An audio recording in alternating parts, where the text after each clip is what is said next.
Welcome to the North Ops Fire Weather Webcast for Monday, September 20th, 2021. This morning's water vapor loop shows upper-level ridging strengthening along the coast, while a drier air mass pushes south into North Ops. Visible satellite imagery shows clear skies across North Ops, with offshore flow suppressing the coastal marine layer and morning fog limited to a few of the northwest mountain valleys. The 500 millibar forecast maps for today show upper-level ridging strengthening along the coast and shifting inland this afternoon and evening. The upper-level ridge will move gradually to the east across North Ops tonight through Tuesday. An upper-level trough will approach the Pacific Northwest Tuesday night, then swing inland across northern portions of North Ops Wednesday. North-northwest to northeast winds of 20 to 30 miles an hour today, with localized gusts 40 to 50 miles an hour in the most wind-prone areas, will begin a rapid drying trend along the Coast Range and Bay Area ridges, in portions of the Sacramento Valley, and along the west slopes of the Cascade Sierra Mountains, where relative humidities will fall into the teens. Locally windy conditions will continue tonight, but with the stronger northeast and east winds more limited to coastal ridges and the channeled terrain along the west slopes of the Cascade Sierra Mountains. Widespread poor relative humidity recoveries are expected from the Cascade Sierra crest westward. Northeast winds will diminish rapidly Tuesday morning, with generally light southwest winds and warm, dry conditions expected Tuesday afternoon. Aside from a few of the highest ridges, light winds will continue Tuesday night through Wednesday morning, with moderate to locally poor relative humidity recoveries across all but the immediate coast. Northwest winds will increase across northern areas Wednesday afternoon, with southwest winds from the crest eastward gusting 25 to 35 miles an hour. Shallow onshore flow along the coast will improve relative humidity slightly in western areas, though inland they will remain low. 500 millibar forecast maps for Thursday through Sunday show the upper-level trough that will cross the area on Wednesday, moving into the Great Basin as an upper-level low on Thursday. Forecast confidence regarding the track of this feature remains quite low due to highly variable model solutions, but there is potential for a brief period of light to moderate offshore flow to develop late in the week. Upper-level ridging either along the coast or overhead will remain influential for North Ops for Thursday through Saturday, with warm and dry weather likely continuing into the weekend. The upper-level low in the vicinity of either South Ops or the Great Basin may introduce enough mid-level monsoonal moisture to bring a slight chance of showers or thunderstorms to eastern areas this weekend or early next week. The North Ops 7-day significant fire potential outlook shows fuel dryness levels remaining significantly moderated in northwest areas today due to the recent rainfall. Dry gusty north-northwest to northeast winds today are bringing localized high-risk conditions to areas largely missed by this weekend's precipitation and rapid drying elsewhere. Concerns remain highest for the central and southern portions of the Sacramento Valley, southeastern portions of the Mid-Coast Mendocino, and along the higher terrain around the Greater Bay Area. Poor relative humidity recoveries from the crest westward tonight and continued northeast winds along the coastal ridges and through channel terrain will further accelerate drying, though stronger winds will be primarily focused over areas that received higher rainfall amounts from the recent frontal system. Fuels will continue to dry area-wide through the week as strengthening ridging returns the area to a warmer and drier pattern. Strengthening northwest to southwest winds on Wednesday may also elevate concerns in eastern areas. The South Ops significant fire potential outlook shows a mix of low to moderate risk conditions for the next 7 days. And now to sum up the North Ops fire weather highlights. North to northeast offshore flow will bring rapid drying to the area today. North to northwest winds through the Sacramento Valley, and northeast to east winds along the Coast Range and Bay Area ridges and the western Cascade Sierra slopes of 20 to 30 miles an hour with localized gusts 40 to 50 miles an hour in the most wind-prone spots will continue through the afternoon, with relative humidities dropping into the teens. Winds at lower elevations will diminish tonight, with gusty northeast to east winds continuing along coastal ridges and through the channeled terrain along the west slopes of the Cascade Sierra Mountains and foothills through early Tuesday morning, with poor relative humidity recoveries from the Cascade Sierra crest westward. Light winds are expected Tuesday afternoon, with northwest to southwest winds increasing on Wednesday as a Pacific Northwest trough swings by to the north. Warm and dry weather will continue through the end of the week.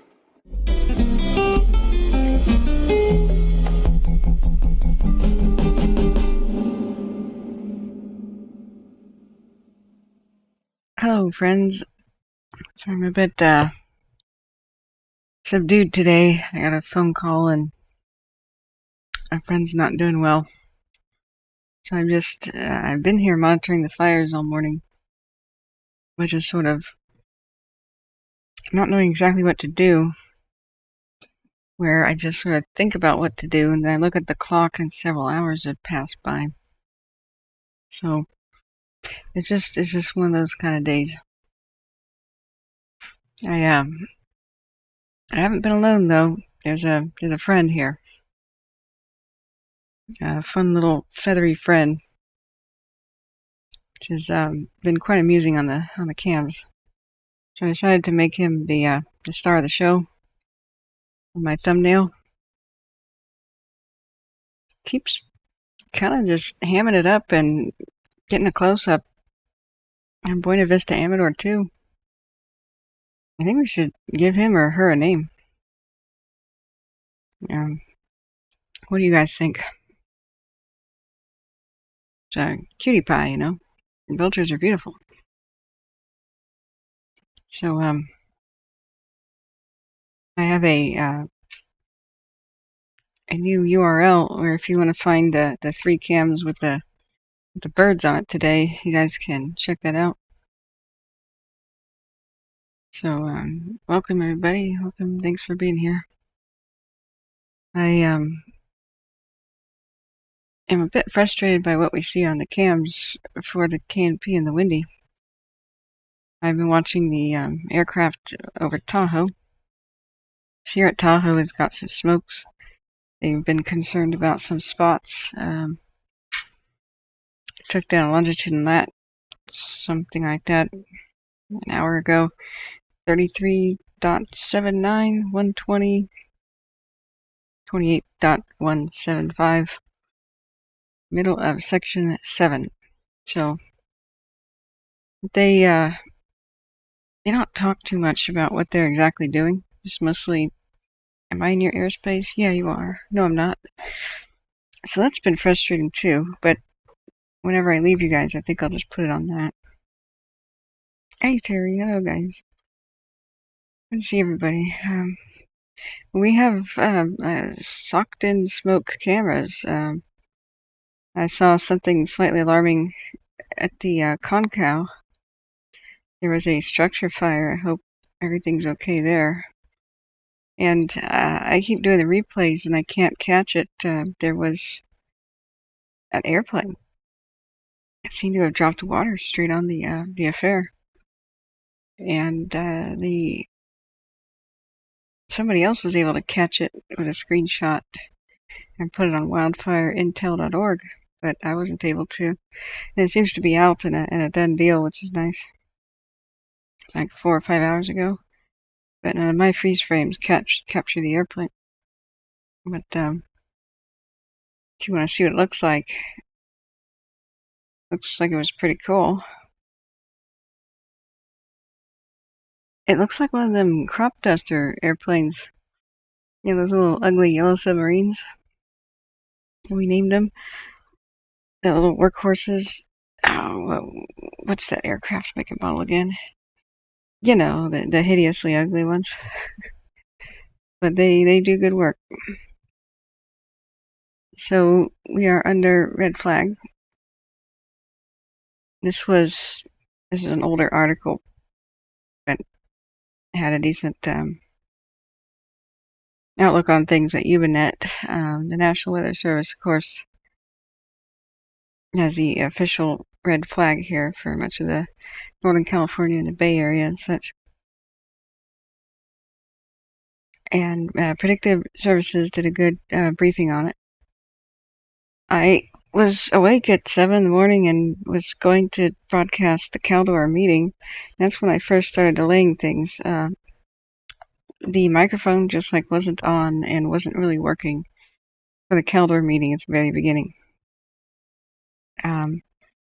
So I switched to the Zoom meeting and I recorded that, but it really wasn't that useful. It was interesting, but they had explained where the fire had been and what it had done with the microphone off for the Facebook meeting. And by the time I got to Zoom, there was no way to go back to the beginning unless I had been recording from the start. So in the future, I'll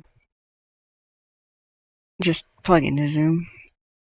We had a morning earlier KMP update, so let's watch this. Good morning. John Wallace, Operations Section Chief of the Southern Area Blue Team. Today is Monday, September 20th, 2021. I wanted to give you an update on the KMP complex here on the Sequoia National Park in California. So this morning we're at 23,743 acres with about 1,700 acres of growth yesterday. Most of that growth was over around the Crystal Cave area. The fire got into a bowl, topographic feature in there, and allowed the fire to move pretty rapidly uphill for most of that 1,700 acres of growth yesterday. Other places, the fire spread just a little bit here and there. We were able to use aircraft again yesterday to really keep things in check here above that Ash Mountain National Park Service facility. So no growth at all in that direction or in the direction of Three Rivers. We're going to continue that work today. Yesterday I told you about the crews going more direct on this line. They didn't quite finish it yesterday. They're wanting to do some more polishing today. And so those crews are going to be working off the top of Paradise Mountain today, back down toward the General's Highway, really cleaning and improving that line that they've worked on for the last couple of days. Aviation is going to continue to support them. So if you're in Three Rivers, you're probably going to be hearing those large helicopters coming in and out of the river. You're probably going to be seeing air tankers overhead, and that is all in support of this line that we're putting in to help protect Three Rivers. Work continues with CAL FIRE on these other lines along Shepherd's Saddle Road and up the North Fork. It's all progressing nicely. We are still having a little bit of trouble getting across this old bridge crossing on the North Fork, but I think we're probably going to get that worked out today. Up in what we're calling Division S, it's kind of this finger of the park that sticks up to the north there and moves up toward the Kings Canyon National Park. We're really starting to engage up here now, working on these lines, getting things cleaned up. Again, we're fortunate that the park's done some prescribed burning up there, so that's going to make our job a lot easier as we move up into this country. Moving on around the General's Highway, over toward the Lodge Pole area, the Wakusha Lodge, all those infrastructures there at that lodge have been burned around now. We've got California National Guard troops in there doing mop up, cleaning up, knocking down all the heat that's remaining around those lodges. And so all that work is progressing really well. Those California National Guard troops that CAL FIRE helped us acquire have been an incredible asset for us. And so they are really making the difference around those lodges. It's good having them there. Moving on around the map, down from the Lodgepole area back down toward the giant forest. Probably going to be doing some burning in there. You can see this triangle between the General's Highway and the current fire perimeter. There's some area in there that hasn't burned out yet completely. We're wanting to speed things up a little bit and probably bring a little bit of fire off that General's Highway today and down to the main fire. Just tie everything in and get that finished up. Because those fuels are so light in there, because there's been so much active management in there over the last 40 years, the flame lengths in there are down less than 3 feet typically, even in the middle of the afternoon. So really low fire behavior in there, really not difficult to manage. The main concerns and problems we're having in there is those cat faces and scars on the sides of the sequoias catching on fire. We're spending a lot of time mopping up those and making sure that those sequoias are all out so that we don't have any long-term burning in those. We really want to protect them for the future. We're picking up a lot of spot fires up in the giant forest still from the big run that the fire made about 3 days ago. Things are punking around is the word I use, but embers flew over into that area and there's been smoldering for several days, and so now they're finally starting to show themselves. And so we've got crews working all through the giant forest looking for those new spot fires and extinguishing them pretty quickly once they find them. We've also got professional chainsaw operators, fellers, cutting snags. There's a lot of dead trees in there. You've had, not the sequoias, you've had a lot of drought over the last several years. There's drought mortality, there's insect mortality in there, and so a lot of those dead trees are falling. We actually had a vehicle get hit by a tree last night. Very little damage. The tree was very decayed, and so when it hit the vehicle, it kind of flew into a million pieces and didn't really damage the vehicle or hurt the occupants, but it certainly scared the heck out of them. So a lot of stuff coming down in there. Those professional sawyers are in there working, trying to get those snag hazards away from that road. We've got a road grader in there now that's continuously working the General's Highway to try to keep rocks off the road so that our firefighters have good ingress and egress routes should that fire begin moving around again. So a lot of moving parts today, a lot of people going in a lot of different directions, but we're still very happy with the progress we're making on the fire. I'll give you another update tomorrow morning. Thanks for your time. Talk to you then. I adore his accent. At the beginning, he said that fire got up in there in a little bowl. I almost spit my drink out. That was hilarious. So we were close last night.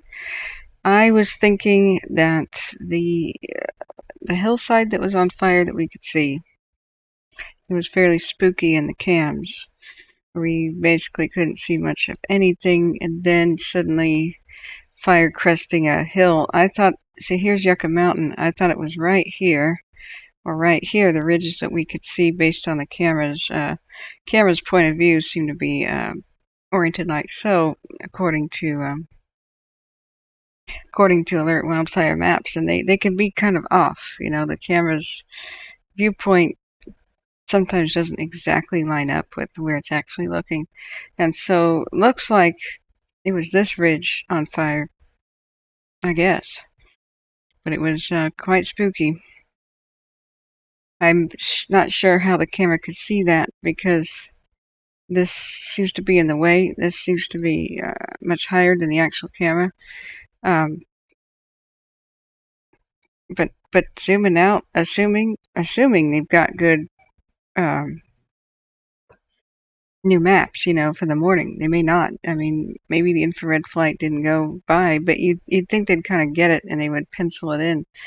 I suppose what the camera was looking through was a sort of like a crazy straight shot right here, right in between that peak, and I guess that could do it. But I was real close. This is Yucca Mountain, and I thought it was here and here. So that's where it spilled over. That was one eerie time lapse with the Buck 2 cam.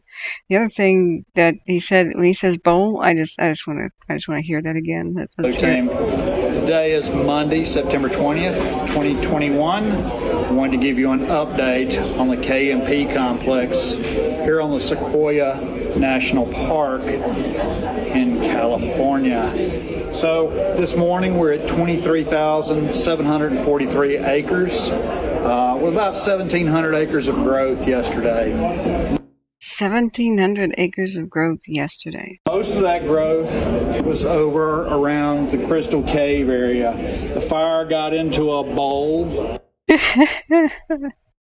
I'm sorry. It just tickles me. Around the Crystal Cave area. The fire got into a bowl. Okay. Oh, man, that is wonderful. A lot of my relatives, they talk exactly like that. It is just perfect. That was the thing, is we were like, well, the fire's not doing much, and then we saw it crest the ridge and start spilling over the side, and that's one spooky time lapse that I have to show you. The rest of what he said was, I can't remember where it was. He talked about snags, and that's what we say again and again and again. Snags are the biggest hazard, one of the number one killers of not only loggers but firefighters. And so a tree feller was working on a snag, and apparently nearby a snag fell on a vehicle.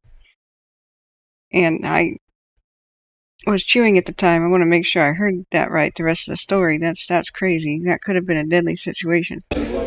Because those fuels are so light in there, because there's been so much active management in there over the last 40 years, the flame lengths in there are down less than 3 feet typically, even in the middle of the afternoon. So really low fire behavior in there, really not difficult to manage. The main concerns and problems we're having in there is those cat faces and scars on the sides of the sequoias. So what he's talking about is at the base of the trees, they put the diapers on them. I mean the protective aluminum wrap stuff. Is if embers or fire gets at the base of the tree where they're often missing chunks of the bark, that's a chink in the armor. Once fire gets up underneath there, it can burn for more than a year. People are like, what? A year? Yes, more than a year underneath the bark, because it'll be a low intensity fire that's burning the heartwood out and doesn't get a whole lot of oxygen in between the bark and the wood. So it sometimes doesn't even have flame. It's just an actual smoldering, low intensity, long burning fire that can go for more than a year, even last all winter into the next year. So I mean, not only do they want to save the tree, I mean, that will kill it eventually unless some miraculous event happened to put it out. Not only would that kill the tree, but it would carry over the fires, and it would spread. It would whoosh and torch the entire tree eventually, should the worst kind of wind happen.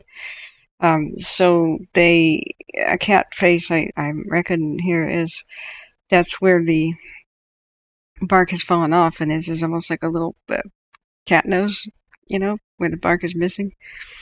And so he explains that they're having challenges with that. In the past, they used to just pack that with mud, and now they have the aluminum wrap. But let's see what he's talking about. Catching on fire, we're spending a lot of time mopping up those and making sure that those sequoias are all out so that we don't have any long-term burning in those. We really want to protect them for the future. We're picking up a lot of spot fires up in the giant forest still from the big run that the fire made about 3 days ago. Things are punking around is the word I use, but embers flew over into that area, and there's been smoldering for several days, and so now they're finally starting to show themselves. And so we've got crews working all through the giant forest looking for those new spot fires and extinguishing them pretty quickly once they find them. We've also got professional chainsaw operators, fellers, cutting snags. There's a lot of dead trees in there. You've had, not the sequoias, you've had a lot of drought over the last several years. There's drought mortality, there's insect mortality in there, and so a lot of those dead trees are falling. We actually had a vehicle get hit by a tree last night. Very little damage. The tree was very decayed, and so. What?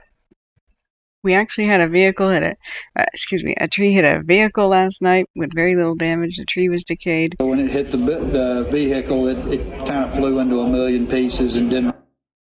And it shattered into a million pieces. Really damaged the vehicle or hurt the occupants, but it certainly scared the heck out of them.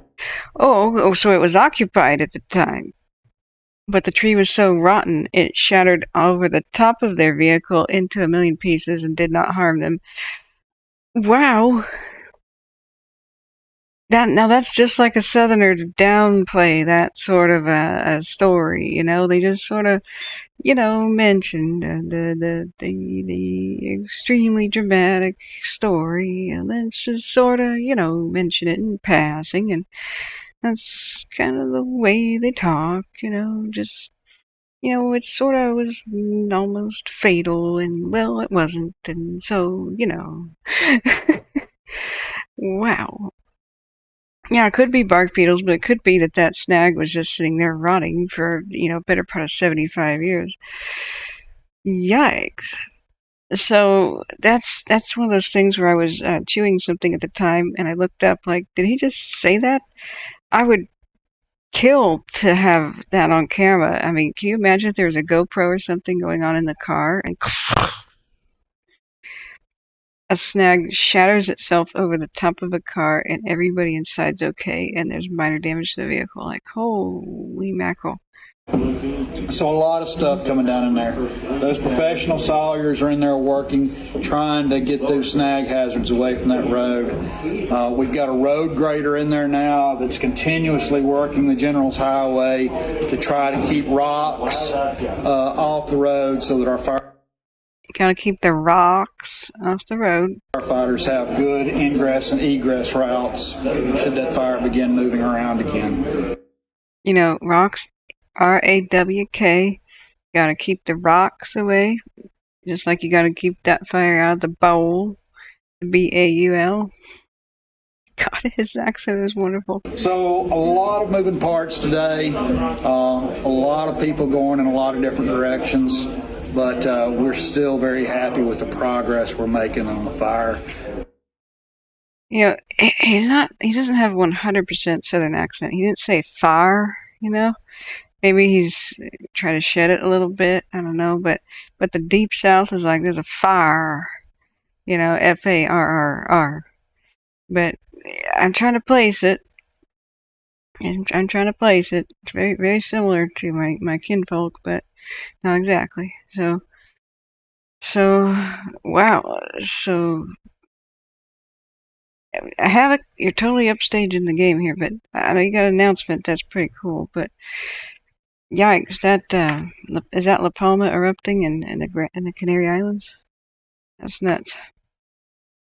But yeah, that's pretty amazing. So glad we finally got some explanation about what's going on up there. We're kind of deaf, dumb, and blind. We got a crazy time lapse to show you from the Buck Rock 2 cam, where the problem with it was we were watching it all night, and finally there was nothing to hear. I mean, wouldn't it be cool if we had heard some radio chatter about a tree falling on a vehicle like that? But we didn't, because we don't have any radio comms to listen to. So we eventually just started watching silent films, and after we ran out of things to say and do, and I finally adjourned that to keep myself from talking all night. Otherwise, I would have done that. So if we go to Buck Rock 2, we saw, where is it? Was it Buck Rock 2, or it might have been another one? We'll see here in a second. Let's do our 12-hour time lapse. We keep seeing the eerie, super eerie, rising like a tide and swirling around smoke, like it's just like in some sort of an ocean. And just when we thought we couldn't see anything any longer, a fire spilled out over a ridge. And we were watching that for a very long time on a different cam. But the reason why the fires aren't getting huge right now is there's been a stroke of luck. We can see clearly with the way the smoke swirls around that the wind shifts directions enough to keep it from being pushed in one certain direction and making a run in that direction on the compass. So this has been active and vigorous, but kind of almost on the edges of where it's already been. Excuse me, we saw it spill over the ridge, and we watched that on the other cam, which was just eerie. This is not the one I'm thinking of. I thought it was Yucca Mountain that was on fire, but it was not. So let's go to the other cam. That was the one at Buck Rock, and it was the Fresno. It's Bear Mountain Fresno 1. So this one's usually pretty dang far away, but it switched its viewpoint to look over at the K&P. And we were just like la-ti-da, and then whoa, it spilled out over the ridge, and we were kind of mesmerized by just seeing it up on the hillside. I figured that was Yucca Mountain, but Yucca Mountain's actually to the right. We're looking kind of to the southeast, looking to the southeast. And then just kind of got hung up there and stopped. And we saw about this time that it crested the ridge that they were giving Wilsonia area a evacuation watch at 10:45 at night. I think it's just because that was a trigger point, and whenever a fire reaches a trigger point, that's when they issue evacuation things. And I just wish that policy changes and they give these notices based on the forecast, not on exactly when a fire reaches an area, so that people aren't woken up in the middle of the night with their evacuation info or surprised. You should be giving it the evening update, that happens at 7:30 or whenever people are still awake and tuning in at dinner, so that they have time to prepare. There's been too many midnight knocks on doors, with this fire season, after giving people the impression with the evening update, either on Facebook or their videos, that everything's hunky-dory. So can you imagine that? If you have a fire weather forecast where the fire is expected with the wind conditions to very possibly spread that way to your trigger point, just go ahead and tell people in the afternoon so they have that day to prepare. Instead of going to sleep thinking things are normal and waking up and going, oh, okay, so I could have gotten ready to evacuate all night and left early. This fire is not moving very fast, knock on wood at the moment, but a lot of times they are. A lot of times waiting for a trigger point, like I guess is happening, gives people no time to evacuate because they've gone to sleep or to prepare to evacuate, and they just get a knock on the door and it's like, hey, immediately leave. Think of what you could have saved or what you could have done if you had 7 hours, So I do hope they change that policy. But here's our current views in general. I think a bird just flew in front of the camera again on the other screen, but it was quite an eerie bunch of time lapses. We had the Tobias Mountain 1 completely die on us and was not a factor at all. So we've got it back now, but it's just kind of useless. So what does it do? A 12-hour roundup, I guess. Which is kind of off in the distance, not zoomed in, and intermittent with its connectivity. So, Terry says, guys, my time tonight is short because I work late off the bed. Okay, good night, Terry. So far, it's good news over at Sequoia's, knock on wood furiously. So they saved a whole bunch of structures over at Lodgepole he was talking about, which is another awesome understated thing he was talking about. So I wish he had spoken about other portions of the fire. I wish we had a windy update as well, but video, but I just don't see one. I'll check the see what I mean. This is pretty useless on Tobias. So we got stupid pop-ups go away. Sequoia and Kings National Park blows a smoke outlook. Cold front passing by Sunday brought good air quality to the San Joaquin Valley. Forecast is for warm and dry conditions and light winds Monday. This means smoke will be slow to lift out of the canyons nearest the fire, which is good. Good, that the smoke will buy them more time. It's a lid on a frying pan fire. With typical daytime flows upslope, wind from the west, conditions should remain good or moderate today in the SJV, but smoke will return by Tuesday morning to Wood Lake and Visalia. Smoke spilling east out of Sierras will bring continued impacts to Lone Pine, but expect concentrations lower than the past weekend. Okay, good, I guess. And then that's our other update. We'll check in and see if there's been any new evacuation. Well, we got a different update. There was 1,700 acres of growth last night on the KMP. Yeah, that's just like you said in the video. Most of it occurred in the Crystal Cave area where the fire got into a bowel, a topographic feature which allowed it to move rapidly uphill. The smoke is expected to moderate fire weather conditions this morning with mild and dry conditions. Fingers crossed. Fire crews are continuing structure protection planning and mitigations for the giant forest. A lodgepole developed areas to try and minimize potential fire impacts and structure damage. Air quality is seriously affected in Three Rivers. Particulate matter readings have been in the hazardous range for much of the day. Base camp has moved from Three Rivers to Wood Lake to give fire personnel a reprieve from the poor air quality. Yikes. In other words, our fire crews will choke and get sick on the hazardous air quality, so we had to move them away from Three Rivers or people in that community. There have been no changes to evacuation warnings or orders at this time. The residents in areas currently under evacuation warnings are urged to be ready to mobilize should there be an evacuation order. And they've got pretty good community communication. I've been very impressed with that. The link to tulare.ca.gov/emergencies is in the link to the video description here if you want to click on that. So their webpage is pretty good and comprehensive. We have a morning update from the Dixie fire, and I could show you the Caldor one too. We do have current airplanes and rotors and such around the Caldor. It looks like a bunch of helicopters are working the area right now. So I was going to check Sierra at Tahoe. That had some activity, but it's relatively mild. Everything I've been hearing about it. And there's not too much we can see with cams either. We can do a 12-hour.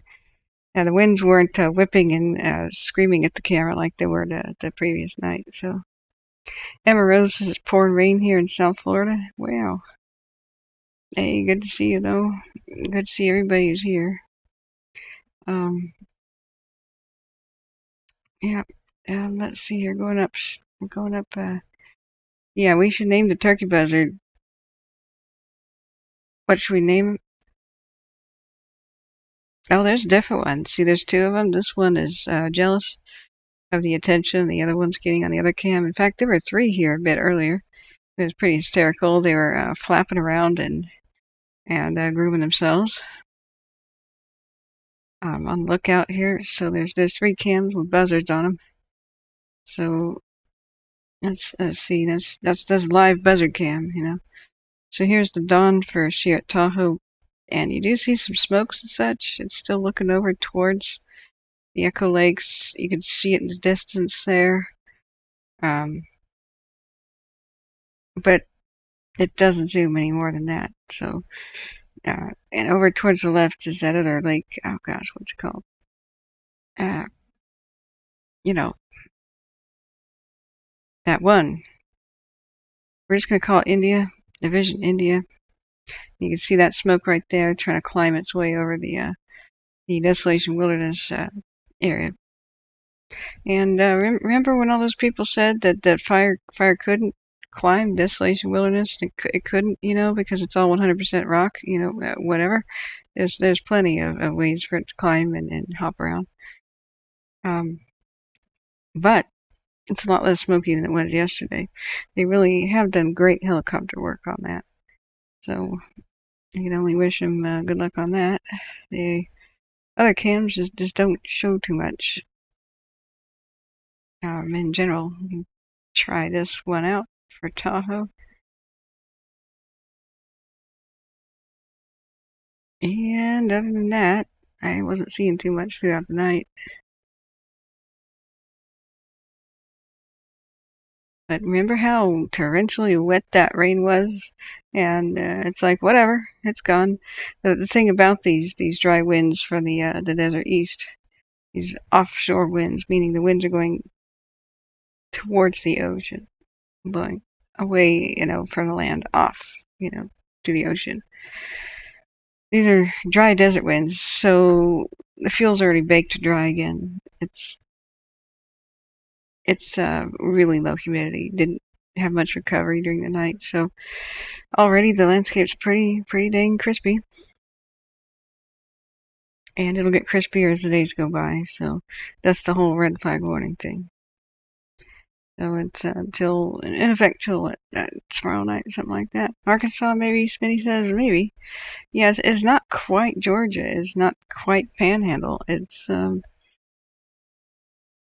it's a little softer than the deep south drawl. So he said fire with a little bit of an I to it instead of a far. Either that or he tried to shed his accent a little bit. So, but yeah, I think what we should do here is we should name the turkey vulture after one of you guys in the chat. And so I think what you guys should do is pick a number. And then I'll roll some randomly generated dice, and then we'll name the vultures after you honored guests in the chat.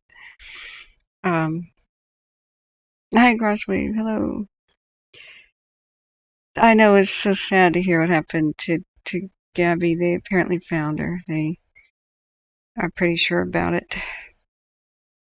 So, yeah, it's terrible. I'm hoping to get offline here and just go rest and but I think we should name our birds first, have a little bit of enjoyment from the day that we can, as much as we can. So that's what's been going on with the fires in general. We can watch a Dixie morning update. This I have not seen yet. Let's check it out. Good morning. My name is Mario Gomez. I'm Day Operations with California Incident Management Team 1. I'm going to give you your morning update with the east zone of the Dixie fire. The current acreage for the Dixie fire is 963,195 acres, and that's no change from yesterday. And the current containment, we're looking at 90% contained. Today I'm going to start with our hand line by Taylorsville.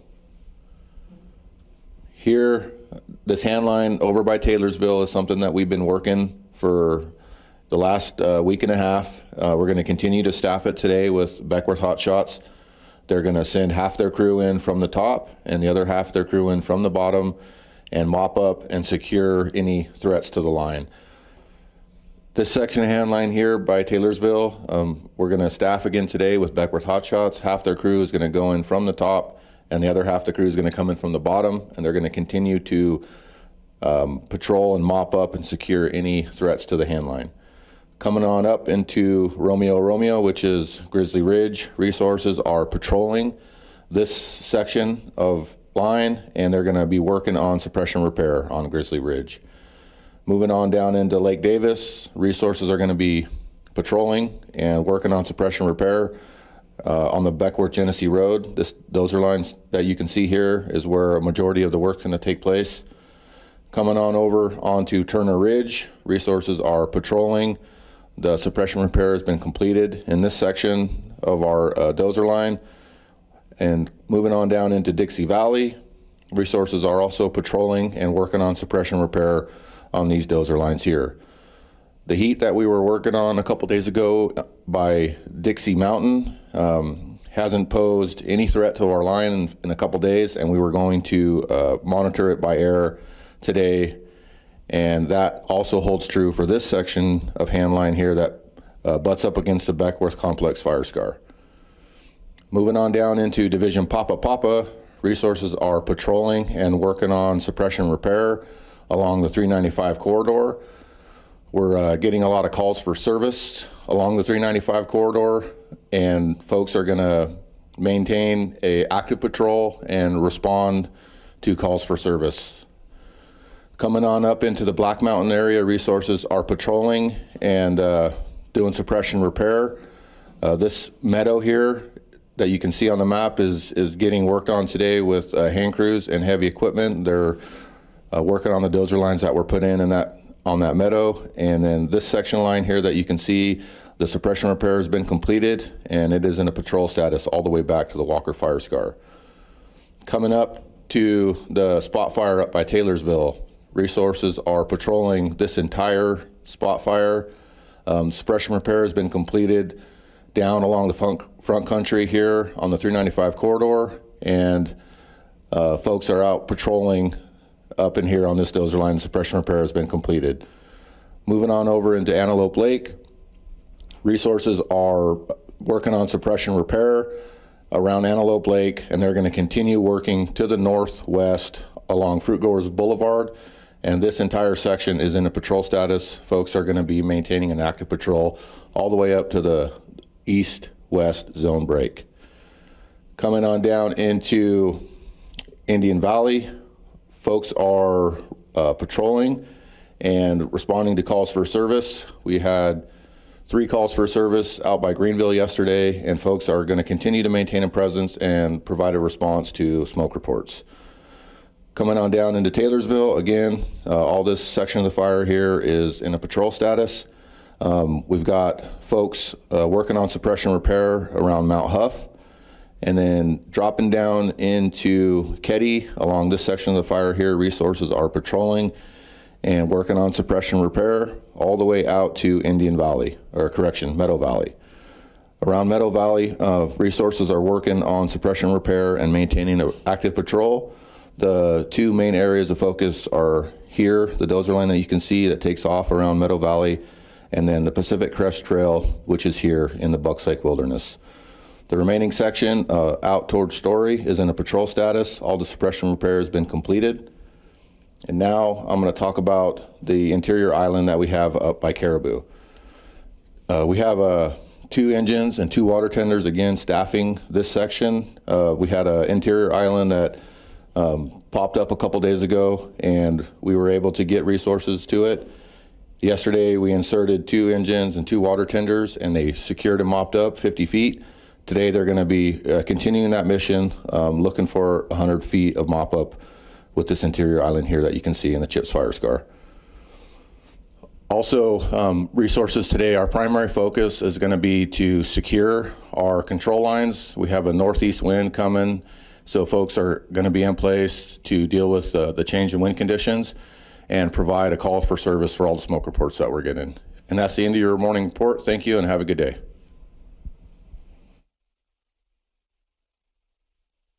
Yeah, prayer sent for all missing children right now, by the way, too. Crosswave it's real serious. We, as much as our sorrows are right now, there's a whole lot of the world with feeling real bad too.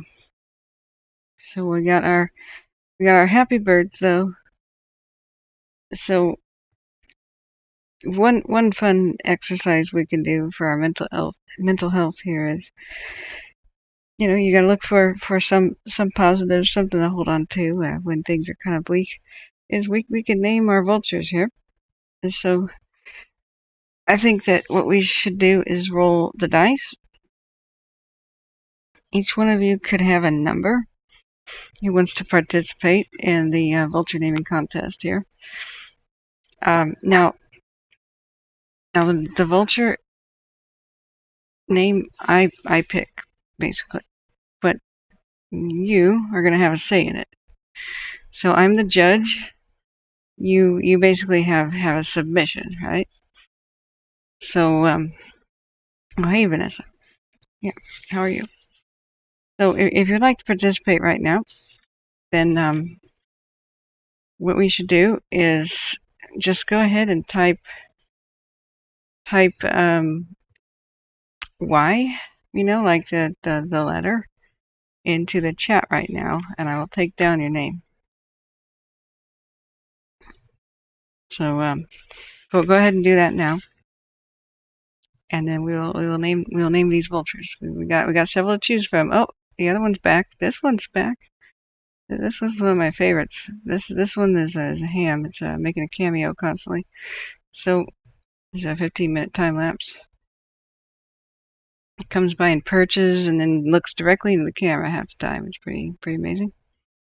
So but right now all we're seeing is well, he's twisting his head around to do some grooming. So hopefully we'll get a close up, and the camera pivots. Okay, cool. So I'm taking down your names.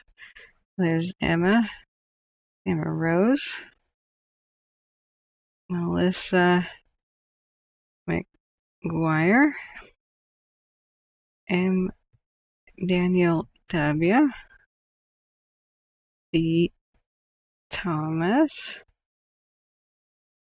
Terry-Ann Deal, Crosswave, Bolt. Helen says vultures' method of protection is projectile vomiting. If that helps name them, no, that does not help name them. Yeah, he's totally a ham.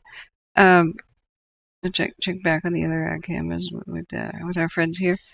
Okay, so we have polls are closing. Hurry up and get your Y in. So Renee Henry. Oh, just once. I'm taking down your name. These are turkey buzzards.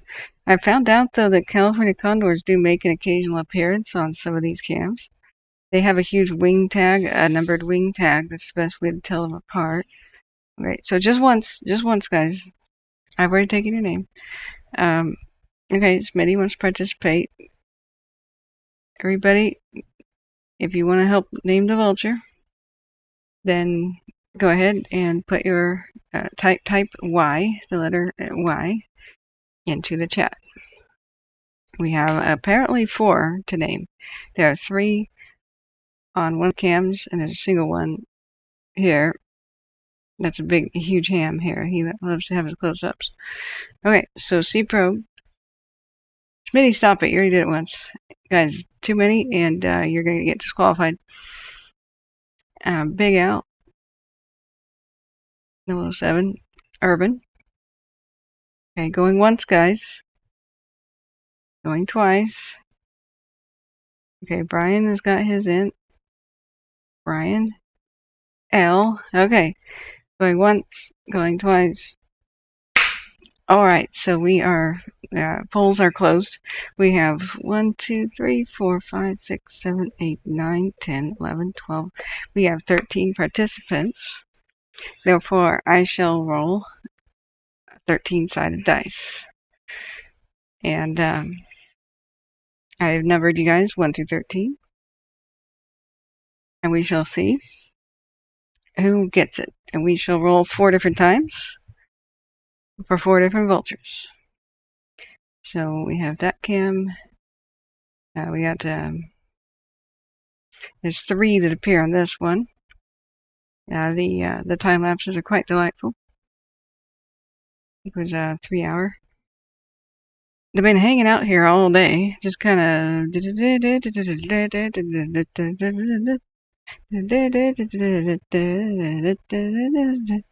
cue the Benny Hill theme song. And hopefully they'll make more appearances. So one of them's solo, and the other are a pair of 3. So let's put this back on here. Yeah, this one's rotating around. Okay, you call it hams over at Should Do a Ham or whatever. All right, so now we get to roll the dice. There's got to be a random generator number. So dice roll simulator. Random.org. This might be our winner.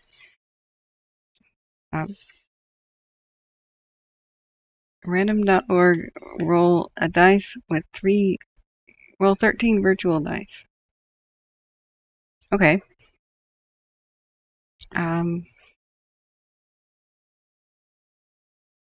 It's not exactly what I wanted to do. I wanted to roll a dice with 13 sides. A die with 13 sides. Yeah, let me get back to a like a D20 simulator. D13 dice simulator. You know, like Dungeons and Dragons, you know. So we're gonna roll a D13. That's what I meant. So let's roll a D13. One die that is 13 sided. Roll 1 times. Okay, start. Stop. Number 9. So let's see who is number 9. 1, 2, 3, 4, 5, 6, 7, 8, 9. That's Smitty. You get to name a vulture. Okay, so we got to do it again. Drum roll. 13. Aha. That was Brian L. You get to name a vulture. And let's do it again. Rolling. Stop. 10. 1, 2, 3, 4, 5, 6, 7, 8, 9, 10. C probe. So again, 5. 1, 2, 3, 4, 5. And Tiernan Dial, Terrian Dial, you get to name a vulture. Yay! Okay, so, and none of them are on the cams right now. Okay, so Brian, what do you want to name your vulture?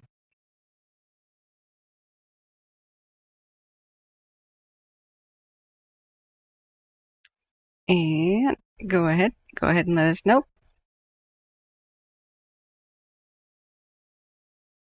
We can't see too much else on the fires right now. We have our heat detections. We've got active, vigorous, activity. However, we can't see much. You want to name it Ham? Okay, bing, bing, bing, bing, cool, nice choice. Okay, Ham the man is the vulture number 1. So that would be our vulture on the. You wanted to name this one, right? This one that keeps showing up on Buena Vista Amador too. All right, Meathead the Masticator. Hey, no, Danzy. How are you, by the way? How are you, Nevada Danzy? That's a good title actually for a heavy metal band. Maybe the Vultures would can't. The thing is, they don't really have a voice. They don't scream or anything. They can only hiss. That's what keeps Vultures from forming heavy metal bands. The only audience they would have is snakes, Okay, so C probe. Oh, you missed it, Mark. You missed on your ability to name a vulture, but we'll include you on another day. Okay, C probe. Name that vulture. What do you want to name your vulture? Now, do you want me to show you vultures again so you can pick one? Because I'm sure we can tell them apart. So we got vulture number 1, 2, and 3. Which one do you want to do? His name is Omen? Okay. Seaprobe's vulture is named Omen. That's the one in the middle, because that one spread his wings wide, as in, like, hear me now. It might be a juvenile. Doesn't seem to have a red head, See how kind of white looking it is? It's a big one, too. See that guy? Kind of a pale head, So that one's name is Omen. Okay. Smitty, you're up. What do you want to name your vulture? Is that going to be on the one on the right? Because you won, Smitty. Look at that one sticking his feathers out there. That's pretty hilarious. Oh, we got one back on the camp. There's Omen, right? The one with the white head. Smitty. Seva means rabbit? Yeah. New Zayats Pogadi. Yeah, that's Smitty. No, nothing political. Oh man, that's a hilarious one though. Bolt. Oh my gosh. So, well, we're trying to watch fires, but there's nothing really to see on the cams. So, but these birds keep. Do you want to give away your naming to somebody like Emma, maybe? Yeah, that's pretty cool. Crosswave. I know that like Zayas is rabbit and bunny, Zaychik, and then there's Volkov, wolf. I love that cartoon. New Zayats Pogadi. That's a very cool last name you have. Vanessa says I'm not participating, but Turkey McVultureface would have been a throwback. Yes. I may have been involved in spreading that around for that sabotaging of the naming of that sea vessel. I may have, but I'm not admitting it. But if you don't know what I'm talking about, they said, let's have a contest to name a boat. And it was an ocean-going vessel that would explore the ocean. And somebody suggested Bodie McBoatface. And then the entire internet pounced on it and made sure that that's what it got named. And they had to run with it at the end. And so the dang boat was called Bodie McBoatface. I wonder where she's sailing right now.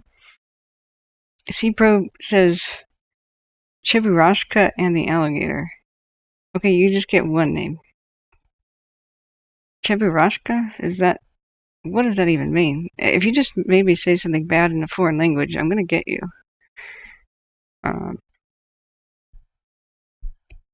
You already had yours. It's Omen. Smitty.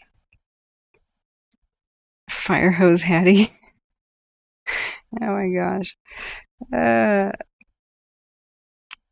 life is so interesting. I'm somehow not unsurprised. Oh my gosh, Vanessa. Yes, well, I'm only interesting when I drink Dos Equis. Oh, it is? Oh, that's cool.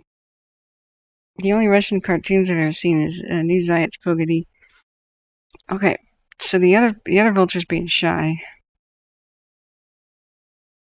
but I'm sure he'll show up. See, these are the cameras on the Windy and the KNP, and well, we wish we could see something, but so far they've reported that things are going well. Knock on wood. At the Windy and the Caldor and the KNP, it's actually been a bit kind of aggressive for the people by Tahoe. So Phyllis, that's it. Phyllis, okay. So we have a vulture named Phyllis, Omen, Ham, and Tiernan, Terrian DL. What do you want your vulture to be named?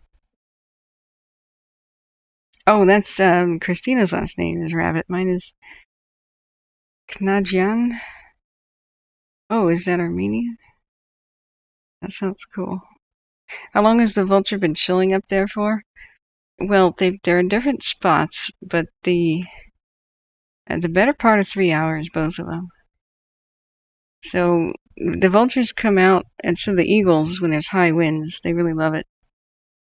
And so they're just kind of waiting for something. That's just, what vultures do.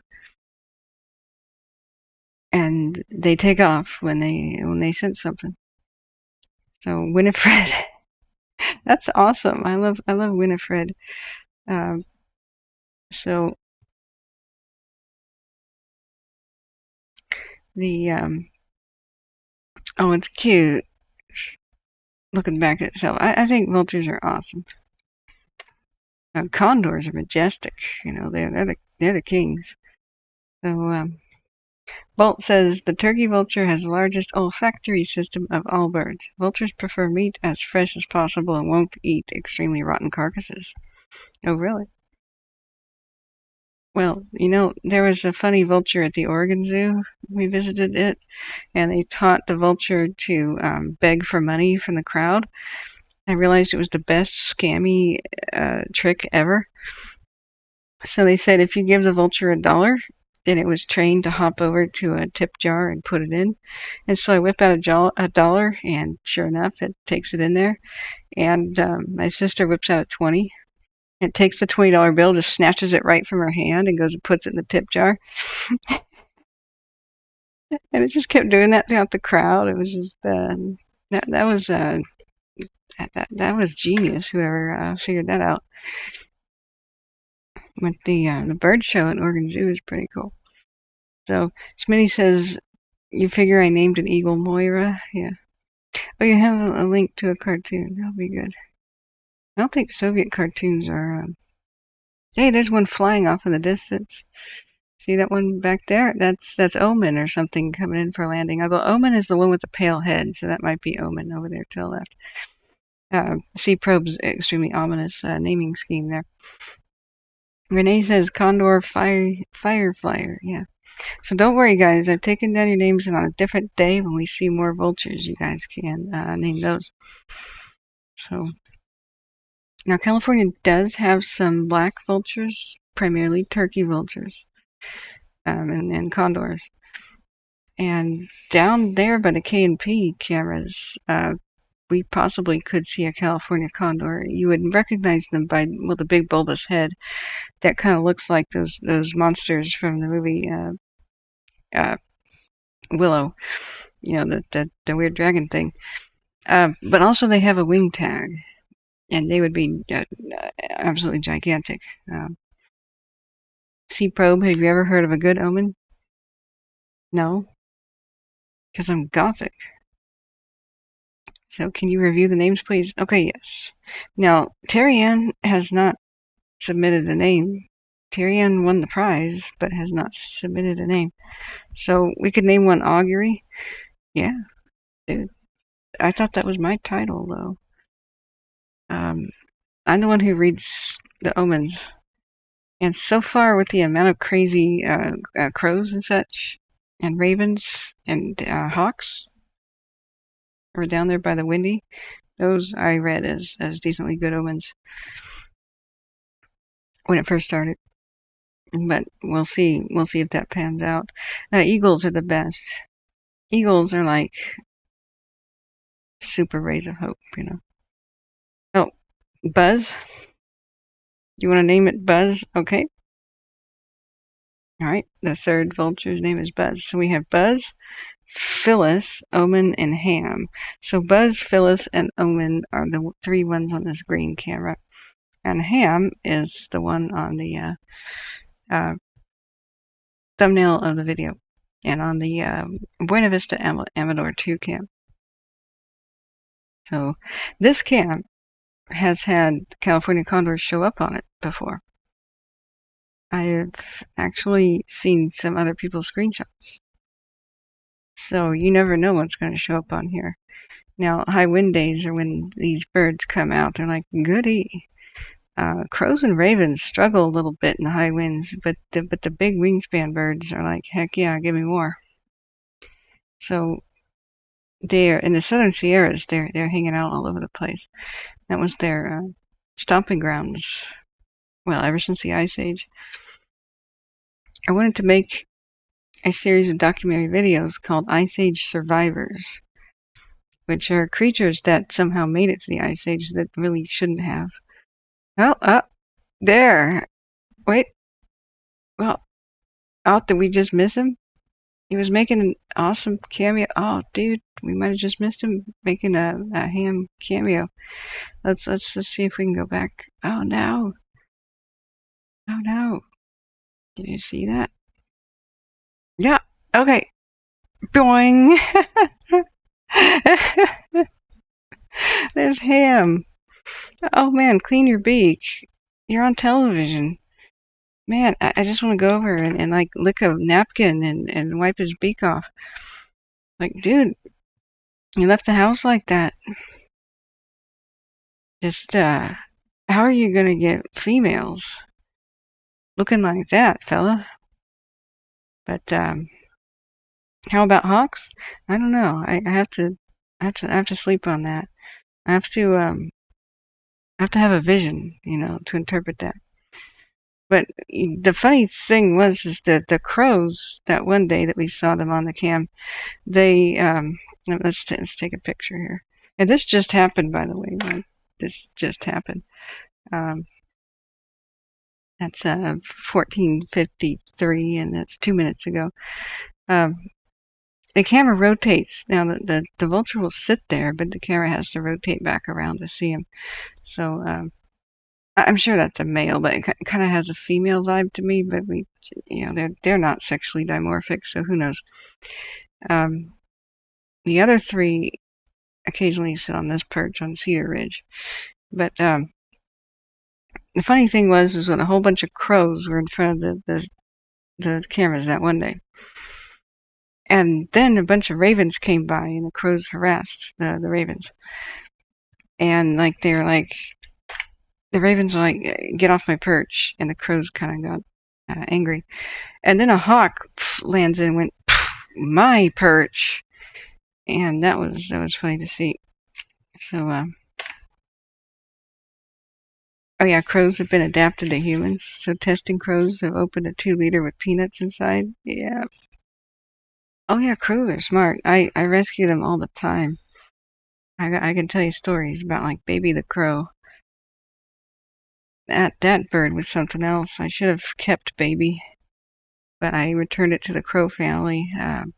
Rescued it from a cat, but I just don't know if Baby made it, But the crows of the neighborhood appreciated me. Baby the Crow sat on my arm and learned commands, and learned how to drink water from a bottle, and such within 2 hours, and learned step up. It took me weeks to teach my mynah bird how to step up according to voice commands, and the baby crow learned it in less than 2 hours. It was freaking phenomenal intelligence.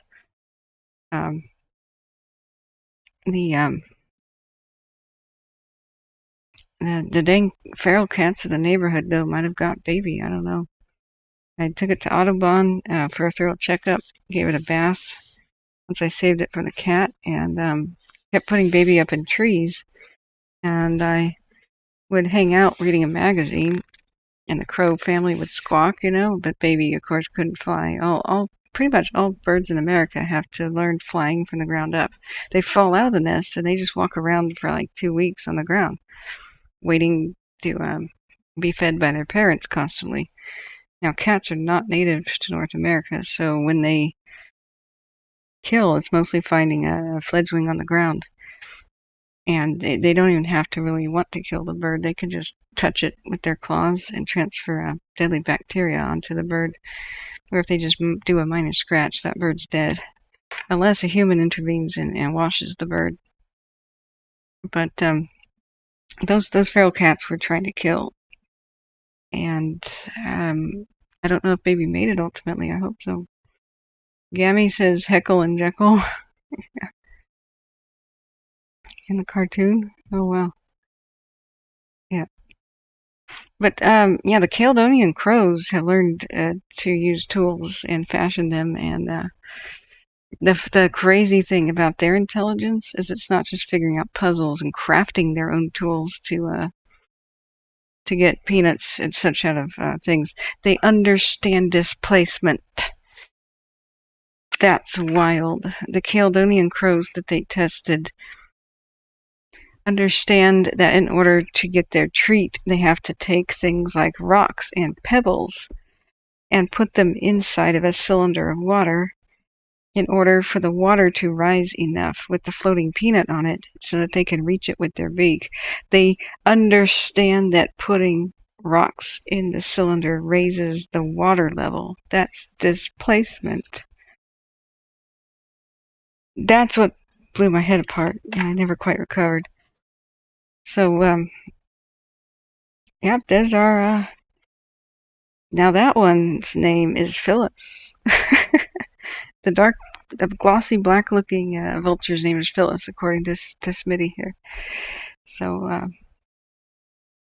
right, I know, Helen. I was going to rehab the crow proper, with being overseen by Audubon Society. What I meant is that I couldn't safely return baby to the wild because the cats are just waiting to eat her or him. But it's a commitment. If you save a crow and want to raise it, you have a 30-year commitment.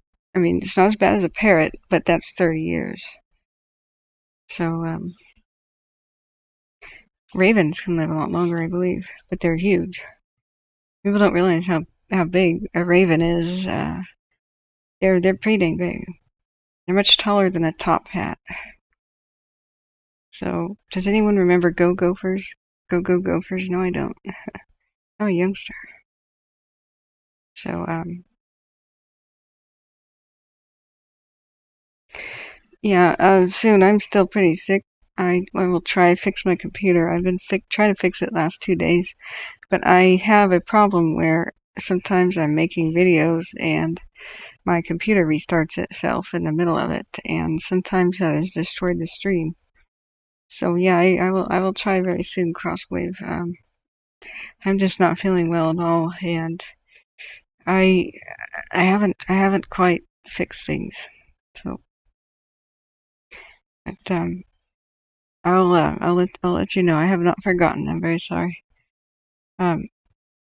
So the Ham is on the other cam, just the wing, not exactly in full view right now. But we keep trying to check the cams, and yeah, don't you worry. This is day 69 of my stream, so I've been here for almost every single day for about 14 hours ish per day as an average, because sometimes I'm here for 20 hours in a row if there's like a crisis. And I think I've only been missing 6 different days that I had off. So I've been working to the point of exhaustion. So but yeah. So let's look back at the cams. The KMP and Caldor just look like this. And here at Tahoe, we can't really see much. Now we know we've got aircraft over at Tahoe, but just one now, just one helicopter at the moment. I was listening earlier to a little bit of the chatter. Oh, that's a Frontier flight. But they almost never say anything except, hey, am I in your airspace? Yes, you are. And that's kind of it. So I could leave you with one of these. I could leave you with bird cams and Caldor. I'm just not sure what to leave on as I try to sleep. But I haven't slept, and it's time for me to go to bed. I think I should leave on Caldor, the east side radio, because we can't hear anything going on to KMP. We have no new evacuation warnings or anything on the KNP and the Windy. There's a lot of aircraft over by the monument, I hear. I should check that. But I don't think we can hear them unless Shasta SHU is going, but I don't think it is. I don't see any aircraft out there right now. So I don't know why. Maybe it's too windy. You can check the KNP and the Windy. But Condor 26, is that Dirty Bird? They have the most ugly U2 wannabe planes. I think, no, Condor 24's call sign is Dirty Bird. Don't ask me why. I'm not making it up. Like they say, Dirty Bird, come in. Dirty Bird here. Okay. I guess we should make that a triple shot in the drinking game whenever they say Dirty Bird. The milk drinking game, of course. Oh, Teen Homesteader. Hey, hello, how are you?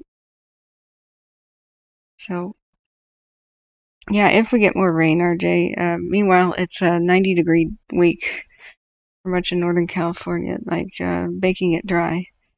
So the monument is not forecast to have too much activity until about Friday, in which case they'll have a community meeting on Saturday. They were talking about um, to update people. We've got lots of activity on the fires, but other than the east side of the Windy, we don't have a lot of movement. But the east side of the Windy is fanning up. Oh, thank you so much for your kind donation, Crossway. Oh, I forgot to put up the donations link. I can keep doing this. This is day 69 of not having income, not working. I can keep doing this as long as I have a small amount of donations coming in from multiple people. And I'll be here, for the long term, for when these fires happen, the rest of the winter season, which is going to be worse than now. Thank you so much, Crosswave. But please, just pocket change after giving generously to the victims of the fires. I would have had to stop a long time ago and go back to working if it wasn't for your donations. I'm very, very grateful. So the other way you can help is hit the like button and to make it a trending channel, and that helps me reach people. Share the link with anybody you feel like might benefit from this information. I'm sure probably almost nobody knows who I am in Tulare County. They probably have no idea that this stream exists down there. I wish we could cover it better, but other than looking at InstaWeb every once in a while and looking at their updates, there's not much we can know until they want to release info. We just know that it's going pretty well right now. Thank goodness. We've gotten pretty lucky with the way the weather panned out. Knock on wood. And people are saying there might be new photos today. Oh, wow. So they've been making lines. That's good. Now that's one extreme incline for a fire line. Dang.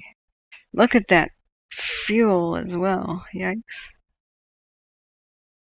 That there is a double wide dozer line. You can see why you call it double wide, because there's the tracks and the tracks. Two sets.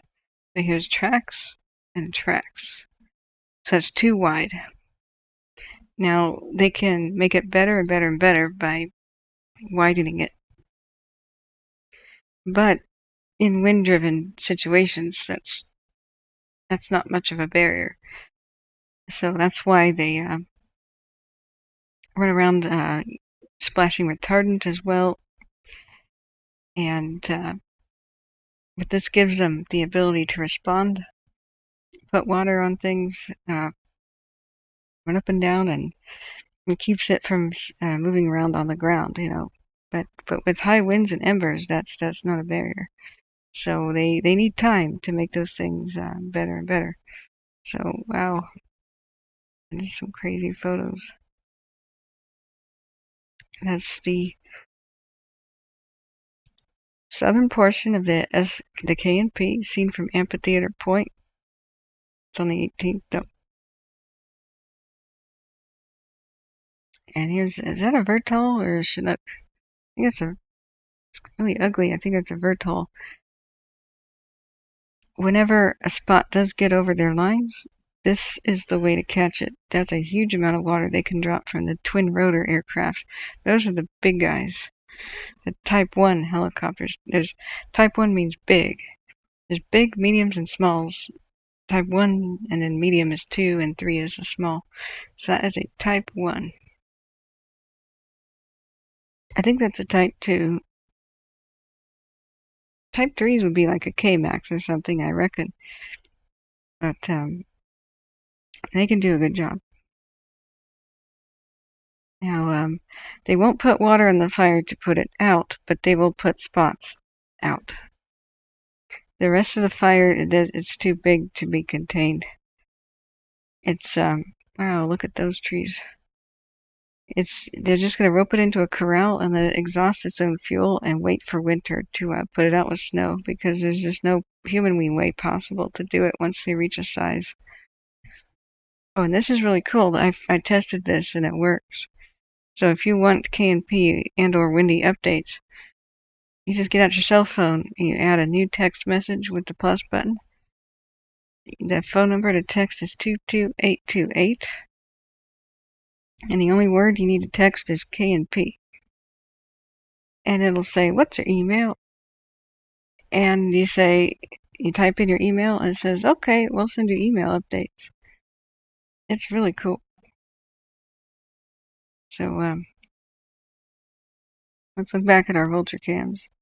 Oh, that one is Phyllis. Phyllis has got the darker feathers and a shiny red cherry red head. And so, what was going on, Smitty? Yeah, I'm sorry for your loss.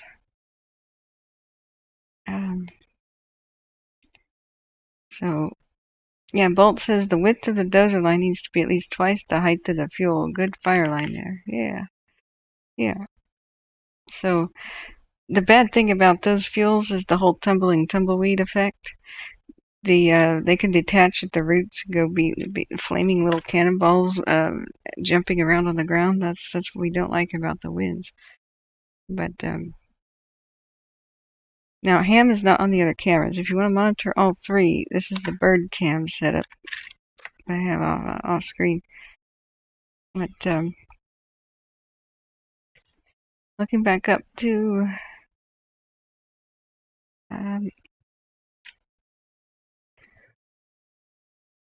my voice is kind of shot. This is 69-ish days of speaking nonstop, so I need to take a break with it. And hopefully, knock on wood, this is not as Tall Wall says Birdwatchers Anonymous. Well, what else are we gonna do? Oh, there's ham. I think that's a mine in the background. That it kind of looked like tailings and some sort of a mine building.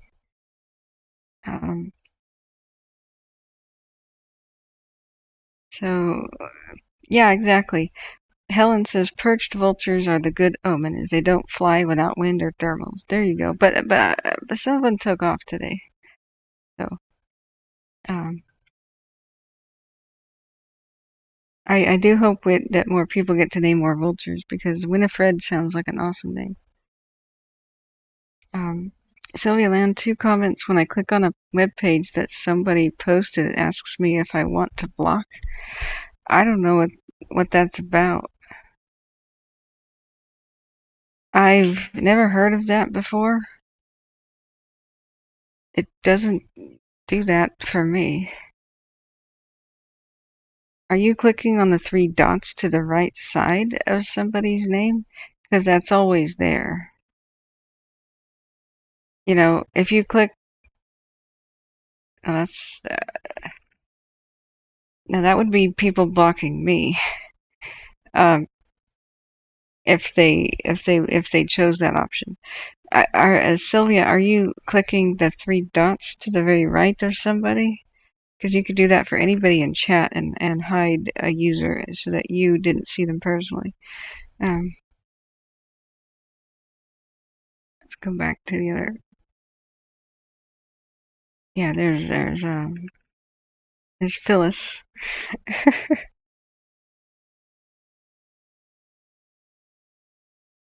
Winifred is an excellent name for a vulture. I think so too. But Sylvia, that might be something. What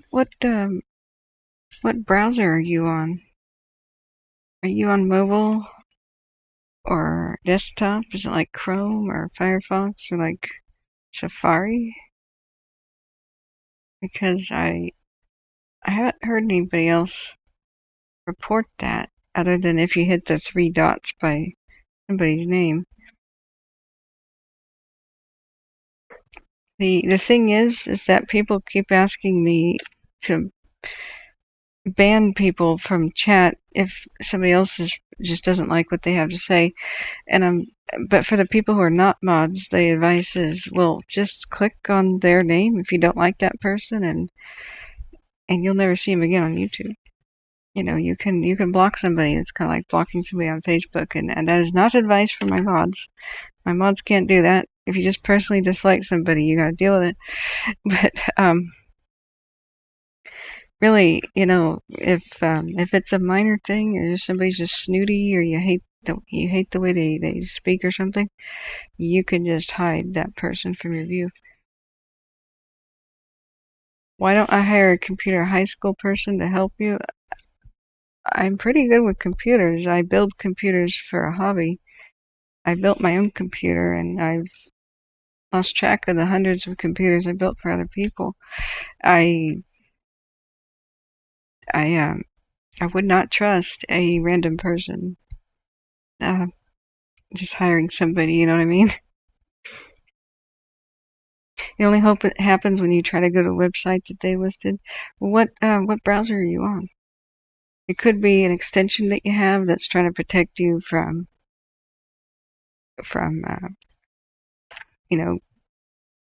going to other links,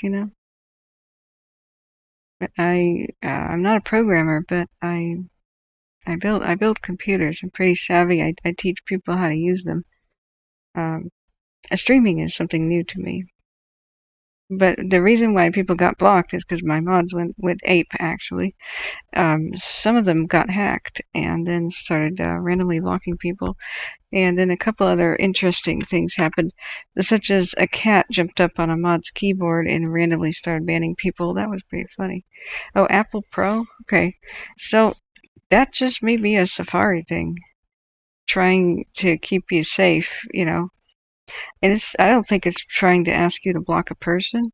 I think it's asking if you're sure you want to go follow that link, or not, or to not go where the link is showing you, because it's dangerous. People could link you to a bad site. That's why I only allow some people to share links in the chat, the people I trust. I've taken away mod powers for the people who got hacked and people who kind of went off the deep end. But it's my fault, the whole situation.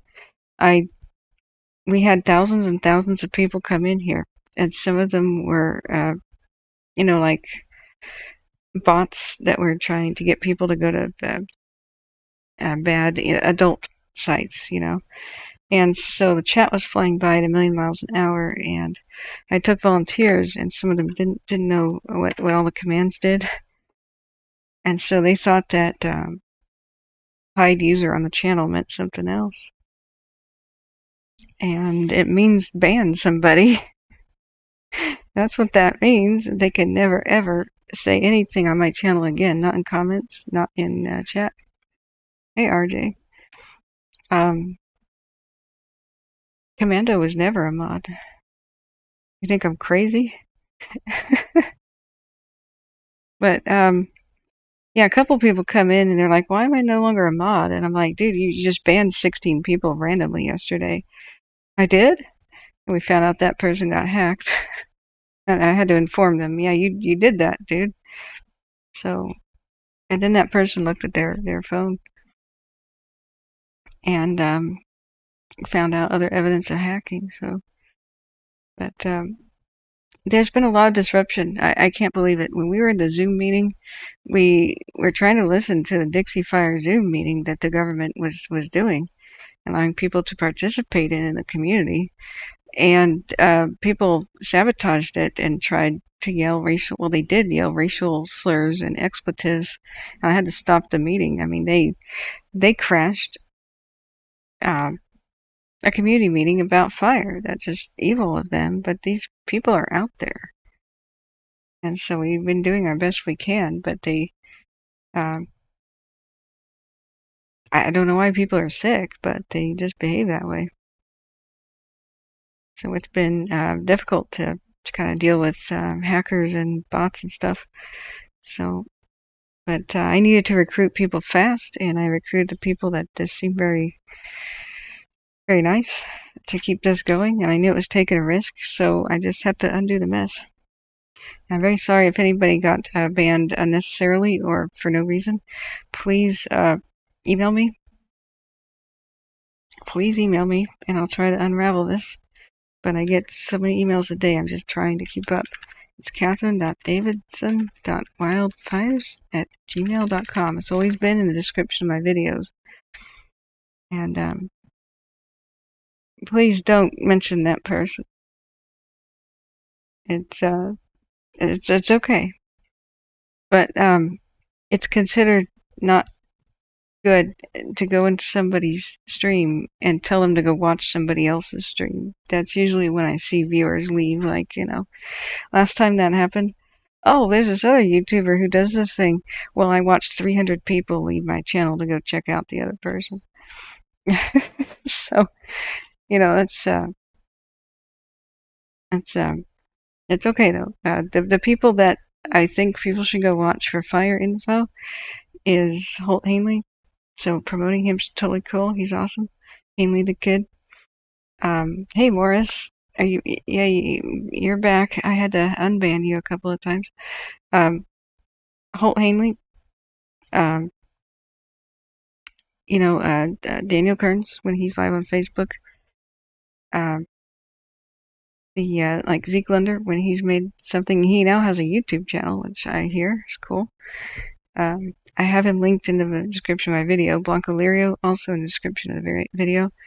But the problem with that person that you just named, Sylvia, is I had this huge raging debate about how earthquakes and wildfires were supposedly connected, and they're not. They just are not. And that opened up the conspiracy theory thing. They are connected because the evil shadow government lizard people are causing the earthquakes and the fires. And then that just got really ugly to try to police that crazy amount of chat. So, yeah, that's okay. It's totally fine. It's just that is the problem I had. And the people in this chat are very fire traumatized. They're people who have survived fires, who are out of their home, or they have lost people, or they have lost everything, or they know somebody who has. And so the thing that we have the chat rules about is to help keep them feeling good and not pressured and not feel like they're attacked or that they have anything new to worry about. So, oh no, he doesn't only do earthquakes. There's some wild stuff, and that's okay. I'm not disrespecting the other YouTuber. That's not the point. The point was that I don't want anybody to think that to have anything else to worry about. And so when hey, that is a black vulture, or that's a very juvenile turkey vulture. We have a new vulture, guys. Oh, look at that one. Hey, Emma Rose, are you still here? You get to name one. So, yeah,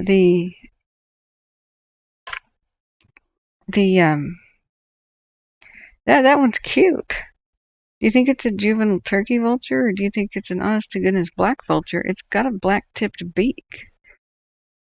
I've honestly never seen one before, but that's on one of the Windy Fire cams. You are? Okay, well, choose a name, Emma. You are next on the dice roll. You get to name that sucker. Oh, that's a different one.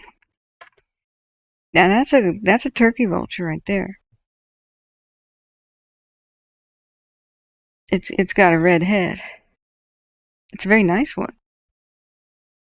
Some elegant plumage. But you saw the other one that had a black head and a black tipped beak. That could have been an actual different species. Oh, yep. There's 3 of them here. Wow. Do you know you can see right through their nostrils, out the other side of their head? It's demonstrating it right there. Their nose goes all the way through their face. It's kind of disturbing when you see it in profile. Jasper? Okay. Emma has named Jasper the Black Vulture. Okay, we have 2 others to name. So, let's see, who else was next in the dice roll? Renee Henry, are you still with us? Desiree, yeah. Hey, Desiree, how about we call one of them Winifred? It's not like we could tell the difference between these particular individuals. The black one is, well, different looking. And that's the tail feathers of another one sitting up there. See how disturbing that is, though? How you can see all the way through their face with their noses. The juvenile could be called Pee-wee. Where's this coming from? Oh, Bolt says juvenile turkeys have a black beak. Okay, so it may be a juvie. Okay, so Jasper is the juvenile turkey. It probably is a family of some sort. A heavy metal vulture family. This one is the Crook 1 cam, and somewhere in the distance is the Windy Fire, but we just can't see it.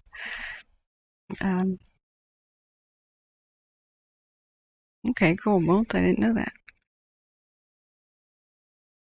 I don't believe I've ever seen a black vulture. So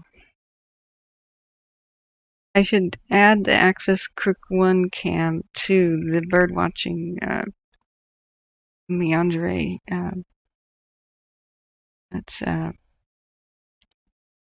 That one is in Sierra Nevada and foothills, right? Yeah, one of them's, see, the master of the 3 is sitting up there on top trying to be dominant. That's what birds do. They don't do too many dominance games, but that's one of them. So if you have a pet bird, never let it be above you. Never let it get on top of your head. Otherwise, it's going to just not listen to anything you say. I'm trying to find the crook. That's not in the... Man, they're cute as anything, though, huh? Okay. Terry Ann, you never even named your vulture. Oh, you did. It's Buzz, right? Okay, yeah, it's Buzz. So we have Jasper, Buzz, Winifred, and I think we have another one still to name.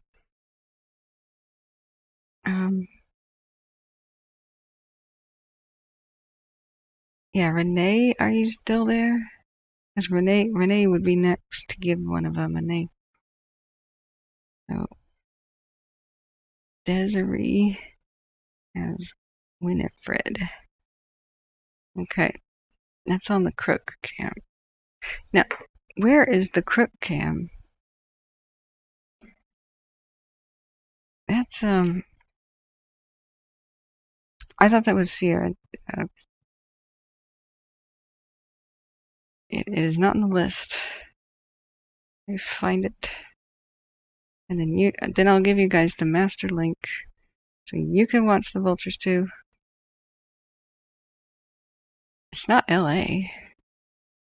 It's not. Was it Inland Empire? No. I found out there's a Cerro Gordo ghost town cam. Now that's cool. I never knew that. I thought it was Sierra Nevada and foothills. It ain't in the list. It's Colville. Where the heck is this cam?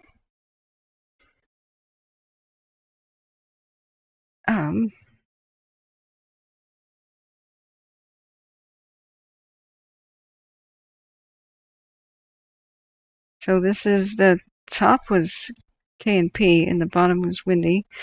And, well, we can't see any of the fires in here, so we're just going to check out the birds that decided to sit on the camps.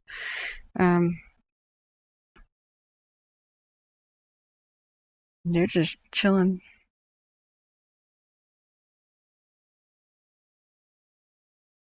But now that we see the tail feathers of one sitting up above the cam, we know how the pole got to be like that.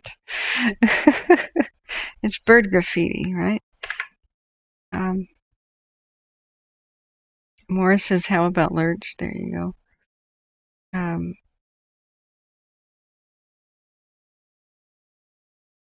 Well, Bolt, why don't you use your search engine to tell me which camera I'm supposed to be doing, Mr. Smarty Pants?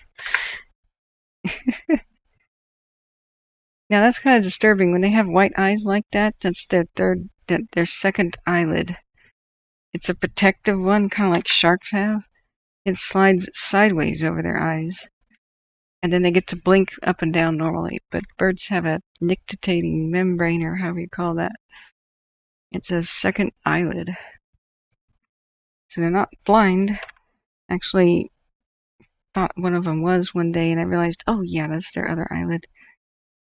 So, vultures of death. Well, yeah. Yeah. All right. Well, you know what? In a way, you could think of vultures and condors as being creatures of life, right? They turn death into life. They eat dead things, but then they raise happy little chicks, which are alive and vibrant and happy and flappy. Firebird? Oh, yeah. Tall Walls, you would love the manga that I basically wrote as a screenplay based on Prince Ivan Tsarevich and the Grey Wolf and the Firebird and Maria Marevna. It's going to be cool if I can get that in the works. So, let's see.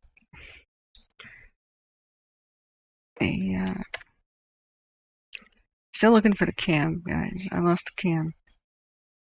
Just going to do it. Alert Wildfire Crook 2. It's saying that is. It is not. It is not in the Sierras. It's got to be. It's not South and East Bay or North Bay or Oregon or LA, Orange, and Ventura or Inland Empire. Where is it?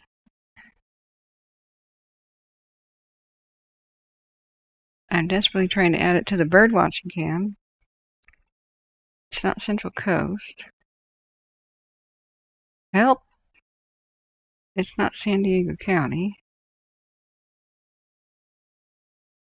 It just says Crook, you know.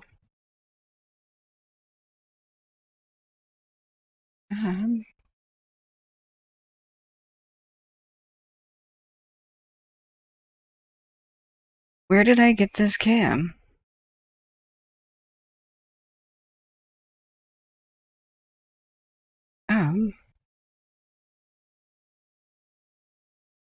Okay, let's do it the hard way. Regions. Sierra Foothills. Now, if we're looking at the windy,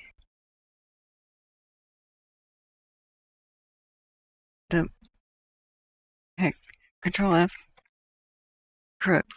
See, it ain't here.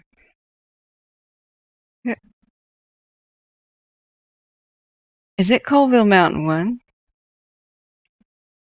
It is. It's Colville Mountain 1. Why did it say Crook on there? I'm not going to question. I'm just going to roll with it. Okay. It's Colville Mountain 1. I'm just going to add Colville Mountain 2 anyway. And then display. And now y'all can watch all the birds with me. Here. The multi-bird cam. rejoice that you can now watch the birds too.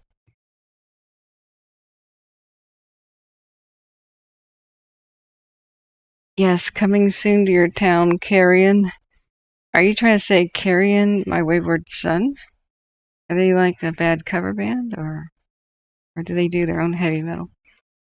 Randy McKendrick says maybe the third try will work. I talked to another editor. This one won't turn SJW and be offended. Whoa. Are you volunteering your service? Is that how I'm interpreting that? Are you accepting the mission?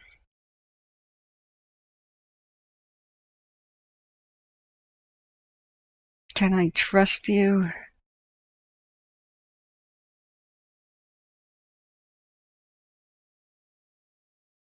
And yeah, Sylvia, I think it's just because you're on Apple or something that is doing that. I have no idea, but I haven't had any other users report that. What you're saying, but I do, I totally do appreciate the advice and tips that you're giving. But I do appreciate you being here. Yeah, Inland Empire is Riverside. Okay. Now there's nothing else visible on the cams. Somewhere behind them is the windy fire, and the smoke is a good thing. It means there's less wind. That's why there's more smoke. It's hanging over the area. And while they won't have the ability to use aircraft, it won't be as active. And so we'll just take whatever blessing we can get. Yeah, Teen Homesteader says the plume from Windy is showing on the radar. Okay. I was showing that really cool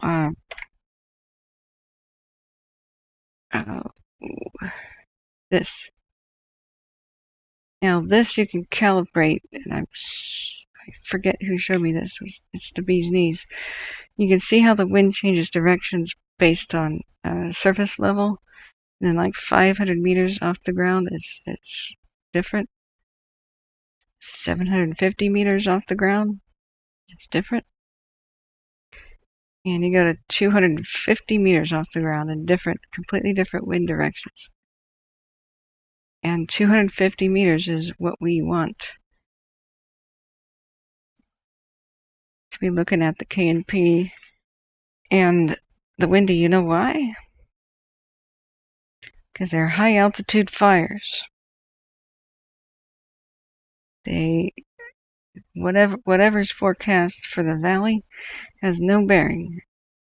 Look how the wind is in different directions on the ground in the valley. Has no bearing on what's going on at the high altitude, Windy and K&P. Look at that interesting swirl. And that explains why we're seeing a lot of activity on the east flank of the Windy. Look how the wind is just getting trapped and kind of pushing it around, and it's curving back on itself towards the east. It's just an interesting phenomenon there. That's why the smoke isn't clearing away. It's circulating around on itself, hanging about. Part of the smoke will go out towards the ocean, but a lot of it's just going to hang there. Oh, I really love this site, this Ventu sky. Very neat. Very clear and concise. And kind of shows you what's going on. Upper altitude winds there. And down at the surface, different. So you can see how Northern California is being struck by the north winds, and they will come in out of the desert. These are being described by Holt Hanley and a few others as Diablo winds, as Santa Ana's. But these are so weak that I don't give them that title. To me, these are just north winds. A 35-mile-an-hour wind gust. Okay, Diablos are called Diablos for a reason, and Santa Anas, like, just like, well, where did I just went to Antarctica on an accident. They are serious. Okay, sorry, the mouse went haywire. They are serious. When it's Santa Anas and Diablos, okay, that's like calling a hurricane some sort of a windstorm, right? When Santa Anas and Diablos blow, they are 65, 75, 101 mile an hour gusts. They are serious affairs. It's just like the monsoons in the Himalayas are serious flooding affairs. In my opinion, there should be a huge distinction between normal, everyday, and kind of blasé, run-of-the-mill kind of strength winds versus the epic, crazy, life-threatening, mega disaster spawning winds. There just needs to be separate words for the things so that people get it. There's a difference between a whirly devil and a tornado. There's a difference between a windstorm and a hurricane. There's a difference between a flash flood and a monsoon. But that's just me.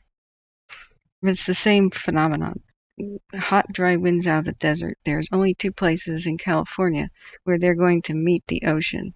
So whatever comes in, very few winds find their way out this way.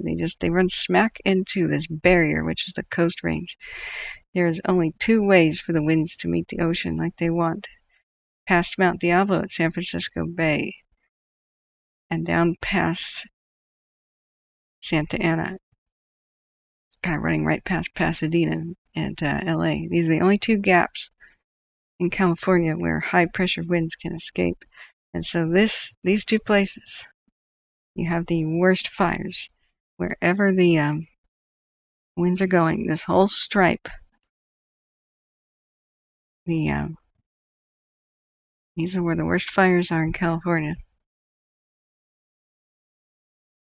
And you can see why. Because you have 75 mile an hour wind gusts, 101, depending on how bad it gets. So today's event, I wouldn't call it a Diablo and a Santa Ana. It's the baby version, it's the training wheels version.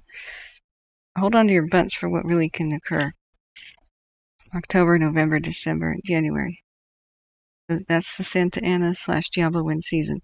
And people keep telling me to make a distinction. I don't really make a distinction because they happen at the same time. You have to have high pressure somewhere around here. That blocks the wind from going to Oregon. And so all the deserty stuff, the jet stream pushes down this way. All the winds will go this way and this way. They will do that. They will do that at the same time. They happen at the same time. So, distinction, okay, whatever you want to do, but they happen at the same time. This is called Ventusky, I guess is how you would pronounce it. This is the bee's knees. So here you go. Havoc says lava is expected to hit the coast tonight or tomorrow. I'm expecting more fissures to open up and concentrate into cinder cones. Likely the original 5 fissures from yesterday did. Yeah. Stuff's going down in the Canaries. I want to watch that, actually. I wonder if there's a non-copyright way to watch what's going on in the Canaries. Because holy mackerel.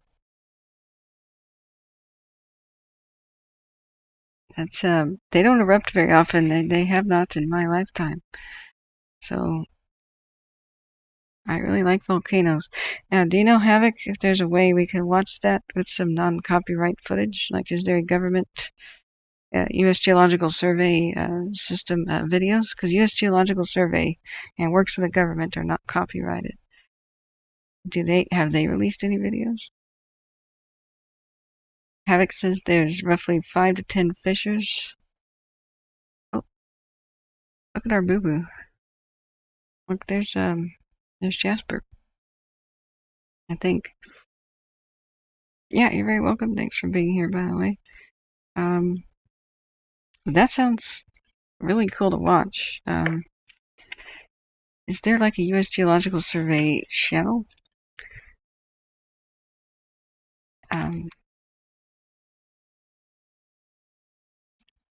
Or a webcam?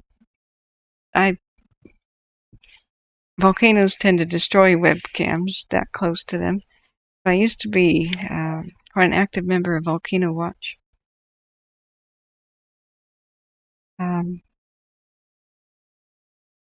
Remember, I'm supposed to be going to bed right now.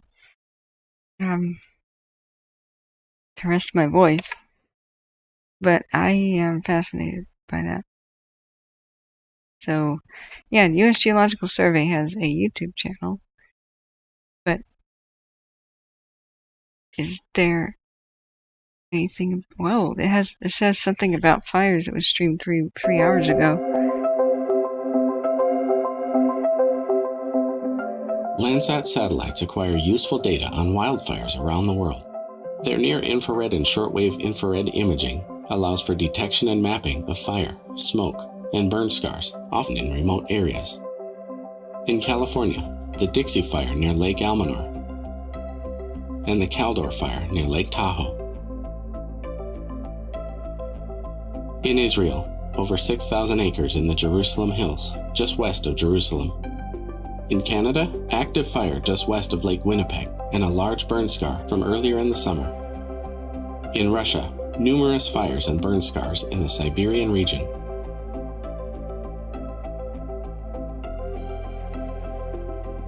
And in Greece, more than 5 times the yearly average of fire activity.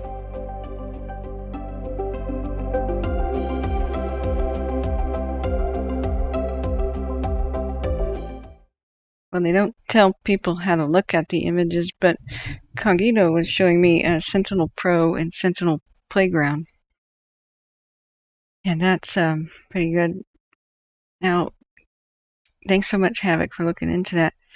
So I'll save that to 2021 fires. But here's the U.S. Geological Survey YouTube. And it has the Alaska quake of '64, which has that mega tsunami that hit Valdez that we were talking about the other day. Landslides and whatnot.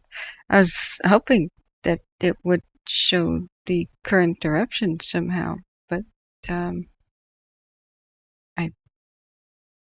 guess not. Introduction to water data. There's an erupting fissure right now, fountaining lava in the Canaries, and I want to watch it. Come on, U.S. Geological Survey, be there for us. Yeah, do keep us in the loop. But I can't get copyright things, you know. But if it's the work of a government in general, we can go ahead and show that. So maybe the local news in La Palma, that would definitely be copyrighted if it's news, you know. So I don't know about the status of NPR, National Public Radio. They might have, you know, their own thing. Try and look for it. I'll try and look for something.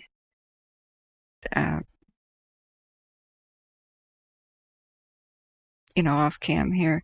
The birds are not really in view, but if you wanted to do the bird cam, this is the multi-bird cam link for people.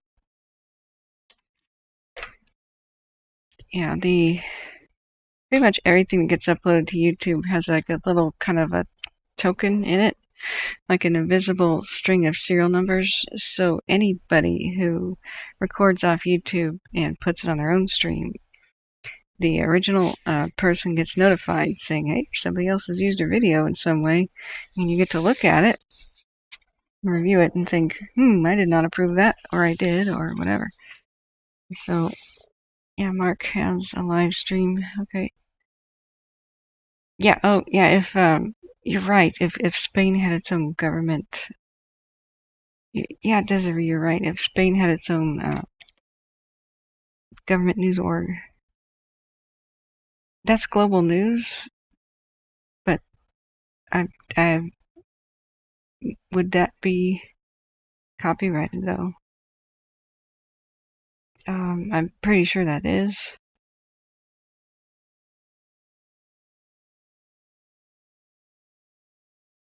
I mean, it's okay if you guys want to go watch it. Don't worry. There's really nothing happening on the fires that we can look at right now. We have horrible orange skies on the windy in Caldor, and a couple of vultures grooming themselves, and a couple of heat detections on a map. And other than that, I mean, it's kind of thankfully a boring day. Knock on wood. We have to just wait until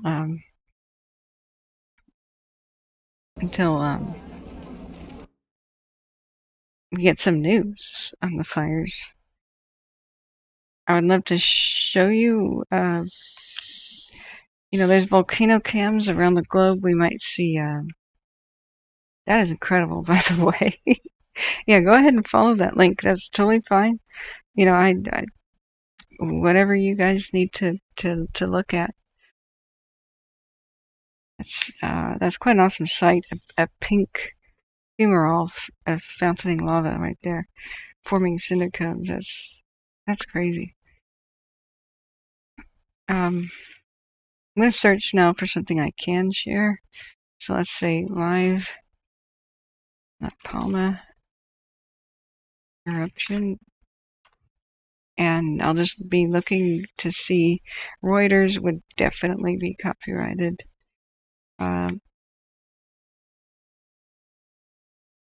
The Sun, okay, definitely copyrighted. We click the button for having it be live. Now, they should have still cameras like we used to watch on Volcanoverse. There's a couple volcano tracking channels on YouTube, which are great. I might as well just link them to you. One of which is Volcanoverse. These people are good. So, yeah, go ahead and give them traffic and subscribe to them. This is pretty amazing. The Volcanoverse channel is good.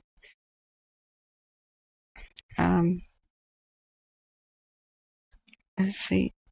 You've been watching the one in Iceland since it began, Desiree? Yeah, I was tracking that on Volcanoverse, and we were watching the cameras day after day after day after day. And I had it on my second monitor as I did work. And then the moment I went to sleep, when they had all those earthquake swarms, I woke up and the dang eruption happened without me. It happened when I was asleep. Like, really? So that was a bummer. Exactly. Don't worry about the mega tsunami thing. That would have to be a cataclysmic explosivity index off the scale kind of eruption, the kind that rarely happens in human history. Like the last, it would have to be extremely large eruption to cause a landslide-based tsunami. They're still bad. They're still pretty serious, But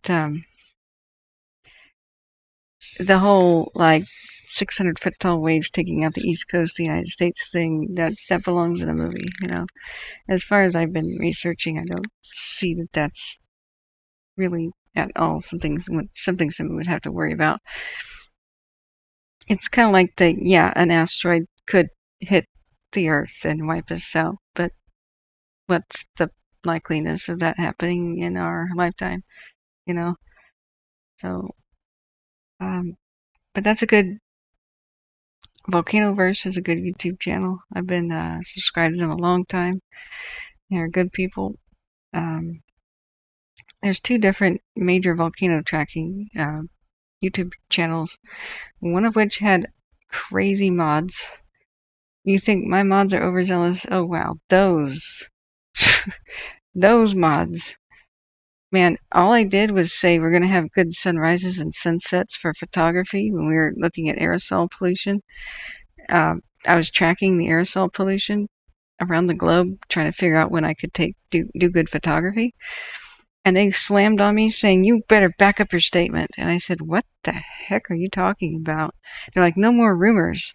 No rumors spreading on this channel." And I said, "It's not a rumor. I'm tracking the aerosols." "How are you doing that?" "Well, with this website, man. It's called Windy. The aerosols will be drifting over this place." And I began educating people about volcanoes in the chat when the mods weren't really doing much.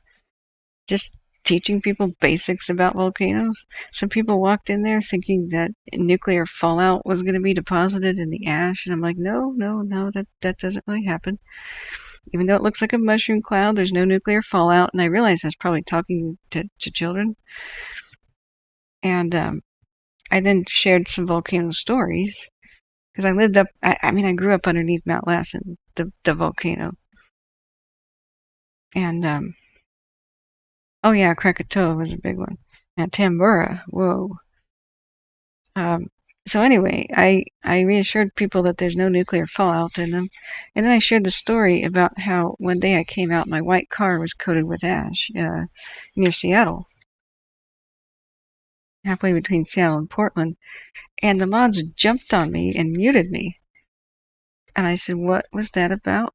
And they said, "Quit spreading rumors about ash reaching Seattle." And I said, "I'm not talking about the current eruption in Guatemala. I'm talking about the mystery ash that they found out eventually was from a volcano in Siberia. And it dumped ash all over cars on the west coast, a fine powdering of ash." And then they kept screaming at me like, you can't say stuff like that," and muted me again. And they're like, "Last warning." I said, "Last warning for what? It was on CNN." And I've finally told them what to Google, and then they go, "Oh." It's like, okay. So that's an example of mods going absolutely overboard. But I can't remember which one of the two volcano sites was the one that was crazy like that. But if I see those mod names again, I'll let you know. But they're like lecturing me. "Do you know that it's not good to spread rumors on the internet?" Oh, yeah, I kind of might know that. Oh, the irony. I almost sounded like a Karen. "Do you know who I am?" "Do you know who I am? You know who you're talking to. It's not because I'm important. It's because I do the same thing you do. And I don't like people spreading rumors."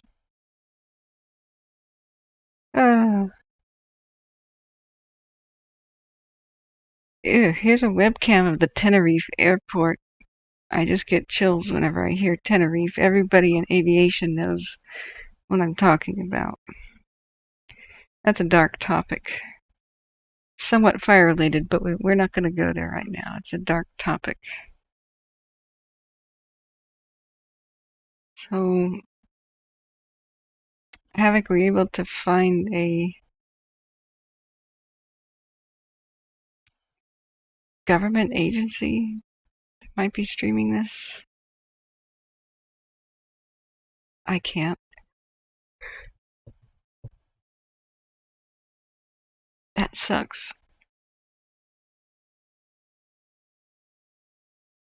But you can't blame them. Like, the whole world's media would be like, "Wow, converging on this." I have a friend that was going to go to the Canary Islands. I wonder if this will ground aircraft if they have too much ash.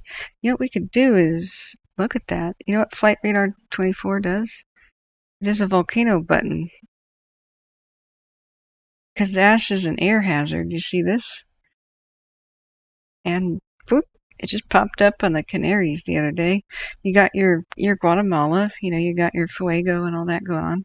You got your Aleutian Islands stuff going on. You got your constant Siberia type Kamchatka stuff going on. But the Canaries, I never thought that would show up. It kind of took us by surprise. So if you click on Flight Radar 24, La Palma area, Canary Islands erupting, ash emissions still ongoing. Observations, current ash area is over here, here, here, and here. Forecast. Here, here, here, here. Remarks, ash cloud mainly observed in the vicinity of the volcano below. Flight level 80. Elsewhere mainly SO2 clouds, which is sulfur dioxide. You know what? Let's look at Windy. Windy is going to have an awesome time showing us the sulfur dioxide. We can see it on fires. And we can also see it on volcanoes too, the incredible pollution. So there's a side menu here. You can click on NO2, but you click on SO2, which is typically wildfires. We've got some California wildfires producing it. The smoke is kind of being blown out to sea, so it's not that concentrated right now. But wow, check out the pollution of volcanoes. That's more than the pollution of Mexico City. that eruption is something. Dang.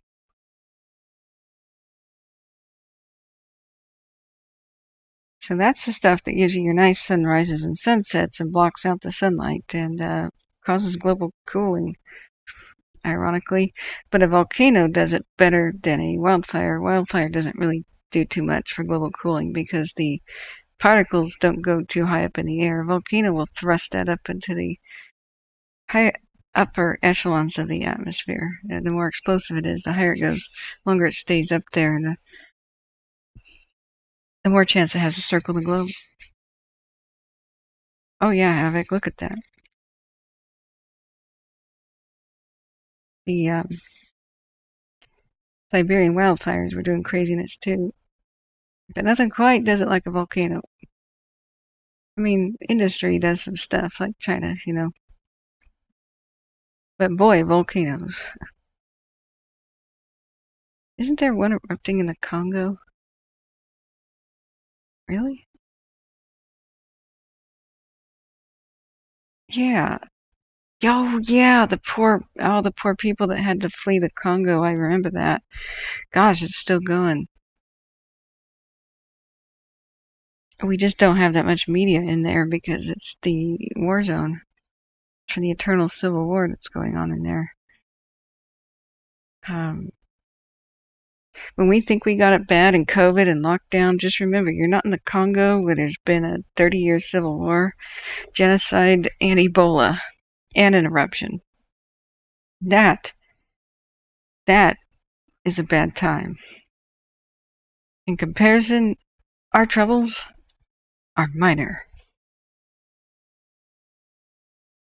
Have you seen the dust coming off the Sahara Desert? Nope. Is there a major dust storm or something right now? Anyway, aerosol pollution is something volcanoes do as well. And wildfires, we got a ton of aerosol. Now, what aerosols do is turn the sky at the ground level weird colors. And it can give you some really nice sunsets, too, for photography. But in the most part, it's this. This is aerosols. You get your yellows and such, your greenish yellows. At the lightest level of aerosols, when you have a wildfire, as it gets worse and worse and worse, it gets to a darker brown, and then to an orange color, and then to a deep red, and then to a black. And that's when you know that you're in bad air pollution and a mega fire is coming your way. But it starts out a light greenish, and then to a yellow, then to an orange, then to a red, then to a black. And aerosols are not good. Not good for pollution. I'm quite curious as to why La Palma isn't putting out aerosols. It will eventually, I'm pretty sure. So then we got CO2 concentrations. And this can be deceiving because CO2 can just whoosh away, you know. So you get it in wildfires and in volcanoes. And, well, there's quite a lot of it being emitted by the wildfires here. But remember, the ones by LA is not just going to be industry. Right now, there's not that much. remember, the Santa Ana winds, which is the minor version of what we have now, can only find their way out right here. So almost all the stuff from the valley will either concentrate and be over by San Francisco, and what the coast is doing is moving it down to concentrate it here. And these wildfires will eventually find their way there. So that's not really LA's pollution so much. You've got other wildfires in Oregon too. Hopefully the bullfires are rained out now. But the La Palma is producing CO2. Surface ozone is incredibly bad to breathe. Don't see a lot of that. Now we can flip the dust mass. I guess that would be your Sahara thing going on. Wow. But I bet a lot of the wildfire smoke is kind of like showing up as that particulate matter. I didn't know there was a fire intensity. Ah. That's a weird button. Let's go back to our cams. So here's a good example of aerosols right there, but other than that, we can't see any wildfires. And our vultures have left us. Tahoe is smoking, but that's nothing new.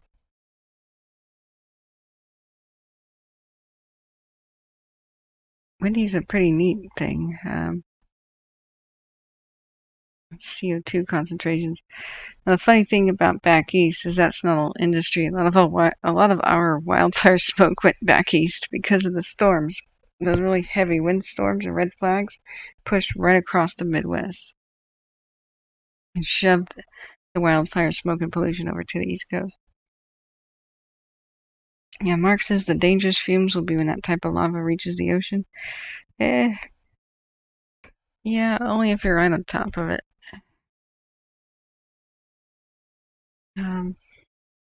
Alex says I'm on my phone when I can. My homeschool stuff arrives, so everything's in chaos. Yeah. Jay Shimmy says is an AQI of 163 bad? I don't know. I think, what is AQI? I keep forgetting the scale. Remember, I have numbers dyslexia, so there's a couple different scales of it. But AQI 500 is the max, and it gets worse than 500, but that just they can't measure it more than that. So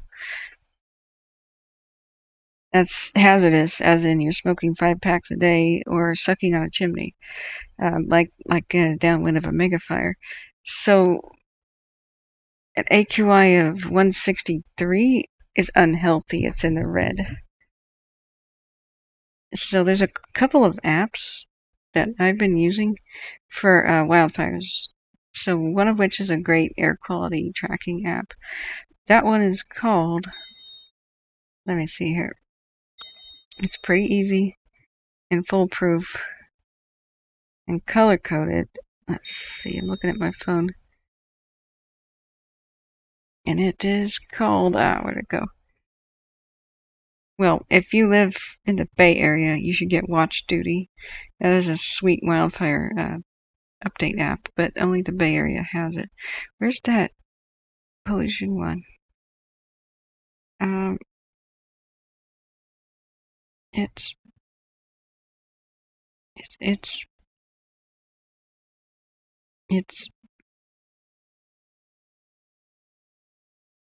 hiding from me. Sorry, I have lots of apps I'm scrolling through.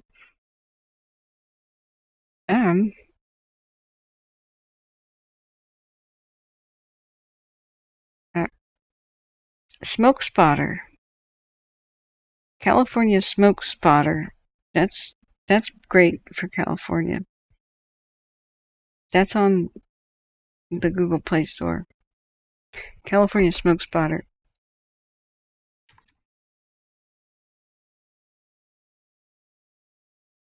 So you'll know it because it'll look like this. That one. So you can just click and you zoom around on the map, and it's green is good, and red is bad, and you click on it, and it'll say what kind of fire is making the smoke. Sometimes like a prescribed burn, or mega wildfire, or just click on wherever you want. This thing is great. So if you want to look at it, there you go. Yeah, watch duty. I've been a bad influence on you, I see. Yes, Minnie. That was a sweet one you turned me on to. Caltrans is probably a good one to see where road closures are. CalTopo has an app, but I don't honestly know how good it is. I've only played around with it on the mobile a little bit. Guys, I'm losing my voice. My throat's just ragged. This is day 69 of talking with only like 2 days where I just didn't speak for like 14 hours in a row. So I have to leave you with something playing, but I have to stop speaking and leave and go rest. If the flu has still got me, I'm starting to feel better, but I'm trying to reset my sleep schedule, so I stayed up all night. It's time to go to bed now. Hopefully I'll wake up at like 3 in the morning and be with you then. So, let's see. I think I should probably just leave this series of cameras on. And maybe the Caldor radio. That's the only thing that seems to like have sound.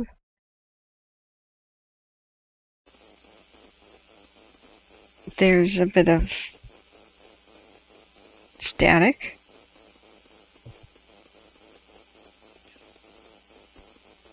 I could turn on the Sierra one as well.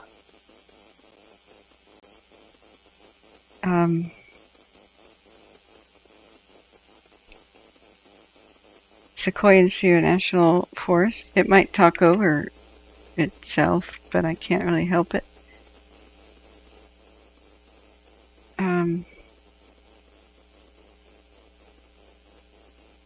If you guys need to, go watch the lava. That's okay. I just can't find anything that's not copyrighted.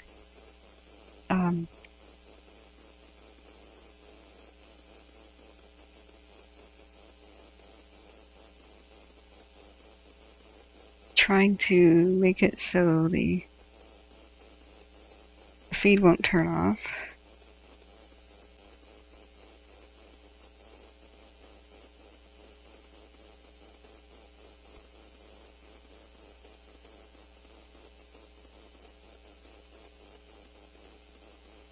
And let's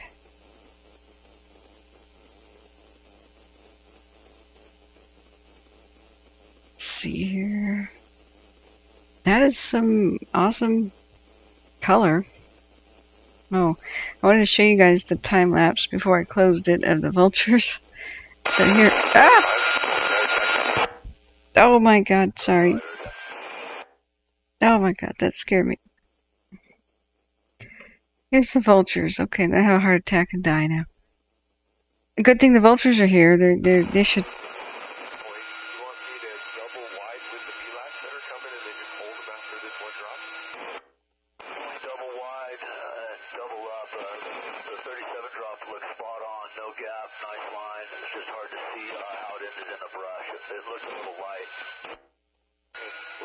We're gonna pick it up a little back from the end and just bend it to the left towards where I think you had us stop, where wanted us to stop, and then kind of up out of the saddle, and then we could just we'll just put in some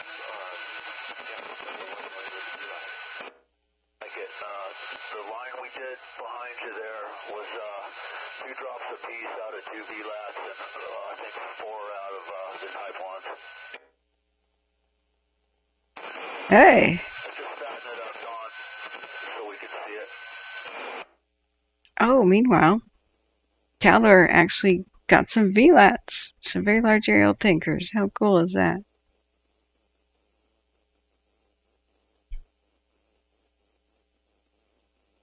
So working by Kirkwood. That's cool. But yeah, it's a good thing the vultures have assembled because I just died of a heart attack. I know, at your 10 to 11 o'clock, I'll be at 9,500, and we've got multiple helicopters on scene. I'll plan on giving you a show me so I can point out where the helicopters are working and where our line will be.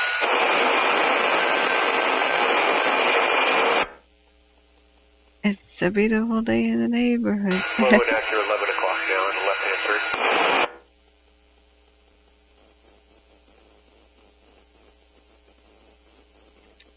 Where's that CFR? Going to be a fairly wide pattern just so we don't overfly any of the helicopters.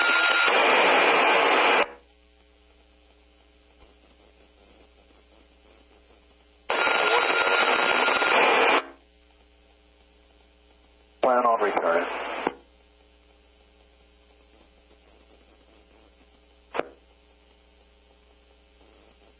Working the one that's further down the ridge, further down the canyon. I'm going to go ahead and leave the gap. There's some water in there, some riparian area. We're just going to disregard the gap. What I'd like to do is the coverage level. Ending the return.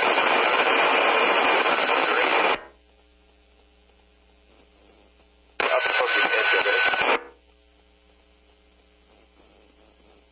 5 back feet. CFR when ready. Detail numbers for your step when you're ready. The first ones will be in Margaret Dip. Bravo Hotel, 3 Tango Hotel.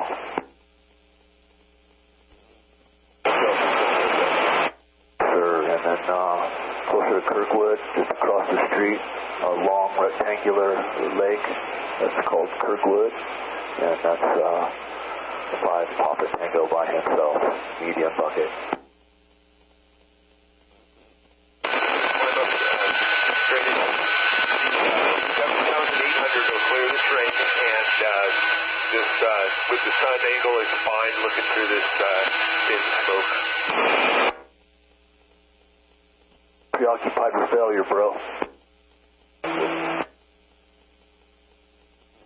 Don't be preoccupied with failure, bros. 305, 3 Charles 1.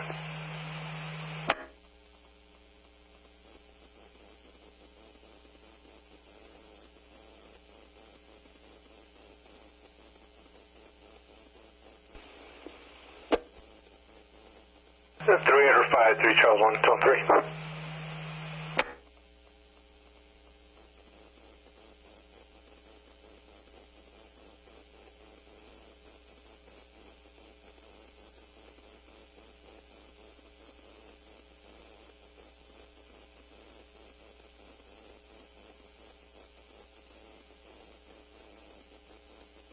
Okay. What do we want to leave on? Flight radar or some cams? Because eventually these pilots are going to go to sleep. And then we'll just have a boring flight radar. So I'm trying to figure out what should I leave on for the night. Space Short Training, Sherriff. Quick update. The fire's looking good. It's all controlled. Lines held throughout the day. Our crews did a great job mopping up. We got 20 to 30 feet around the fire. And I'll advise when we depart and report.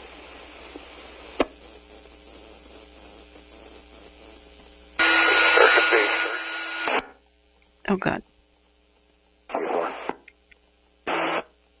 going to be worried about the wake turbulence where those guys are dropping? Confirming. I think we'll be clear. They're outbound right now. We'll be fine. 30 feet clear from the perimeter, and we'll advise when everything. That's a good copy, Sheriff. Copy 16 ton. Maybe I can do something fancy with the cameras.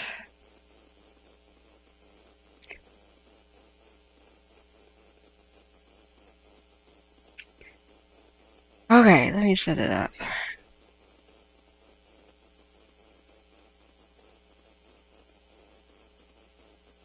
I'll multi-layer this.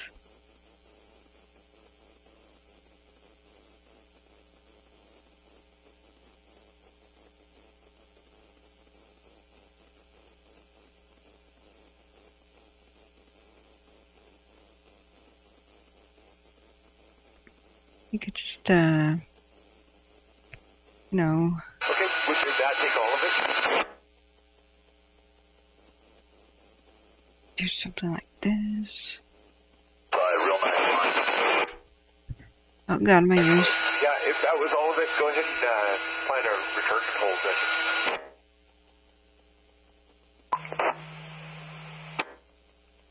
All stations at field use now, stand by for an announcement.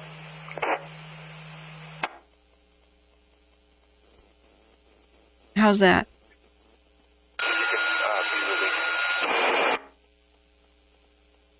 Resources, modified extended staffing until 1900. Contact your duty officer for more information. Repeating, all fire resources, modified extended staffing until 1900. Contact your duty officer for information. 1619. Camino, Caldor attack.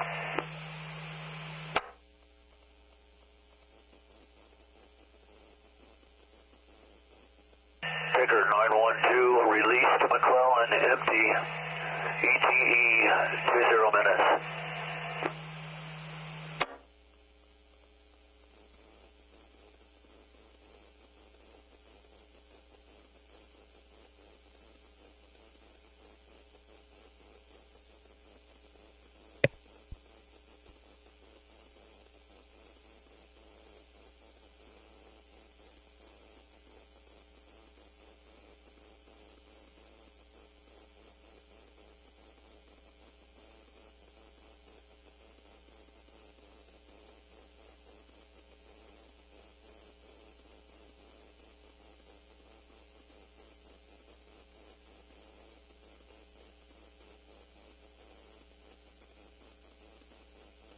Dang it, Iceman. Where were you all last night and all this morning? Gee. I'm losing my voice. We had a fun stream. We're watching silent films and everything. And we named some vultures today. You should see the beginning. It was pretty funny. But yeah. Well, I hope to see you soon. I'll probably wake up pretty dang early in the morning and restart the stream and be with you guys at that point. Jeez. You got some sort of a normal sleep schedule, you loser? That's what I'm trying to craft now. So, okay guys. Top cams are windy. Bottom cams are... Wait, top is KNP, bottom is windy. Map is Caldor, and so is the radio. And... Oh, let me put it on. 5 Papa Tango departing from the Kirkwood drop direct to Tahoe elevation. I'm going to hold 95. There we go. Yeah, naming vultures, don't ask, just, you'll have to watch. So, but, you know what? If you're here, we get to roll the dice, and each time we see vultures on the cams, we can, include you in that, but, you know. Smitty says the vultures are forming a band called Carrion. Now Smitty is whacked. He's recovering from surgery. Lines on, you think it maybe sidestep, double wide sidestep left on that, with that next VLAT, same line. Thinking of closing the gap and then doubling up with the remaining Type 1s. But really, Cogito, watch the... Are you talking the gap between the two retardant lines? You wanted retardant there? Watch the eruption, it's pretty amazing. I want some retardant in that gap, but I'm wondering if you want to do that with the VLAT or do you want to double wide the 912 drop with the inbound VLAT? Yeah, I'd rather double wide with the with the VLAS. If you want it all one continuous line, we'll come back and fill the gap with the last. I think would probably work best. We'll do that. Yeah, I definitely want to see a little more pink in that brush field down there at the end of the 137 drop.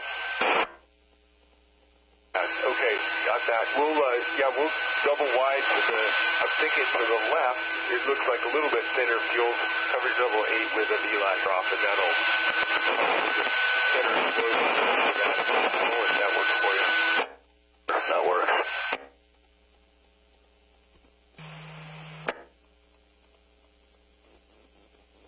Smitty says, okay, what would vultures call their band? Well, Charlie 5 Tanker 914 is 25 miles to the west of the South IP. well, the Condor 24 would be their leader, right? So it'd be called Dirty Bird and the Turkeys. So heading up about 050 to the Kirkwood area. Once you get in there, you'll see the heavier smoke where we're working. Here would be number 1. Air attack is at 11,000. 3006 and 10,000. And we'll head over to the Kirkwood area after the IP for 914.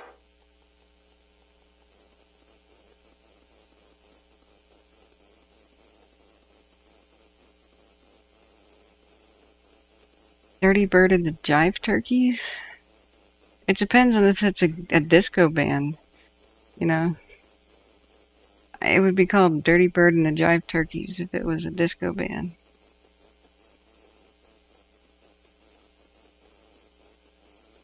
Remember, vultures can only hiss, so I'm not convinced that they'd have a metal band. I mean, that would be kind of weird. In fact, I have no idea what the heck vultures would sing when they can only hiss. Maybe they would actually just kind of chill out on a beach, and one of them would have maracas, because they could hold one of those in their little feet, right? And then they could have a little trumpet, but they don't have lips, so they can't do mariachi really well at all. Okay, so one of them could have a xylophone. No, steel drums. Dude, they would be reggae. Smoke over here to the north. Looks like on the other side of the 50 corridor. I need to go check it out.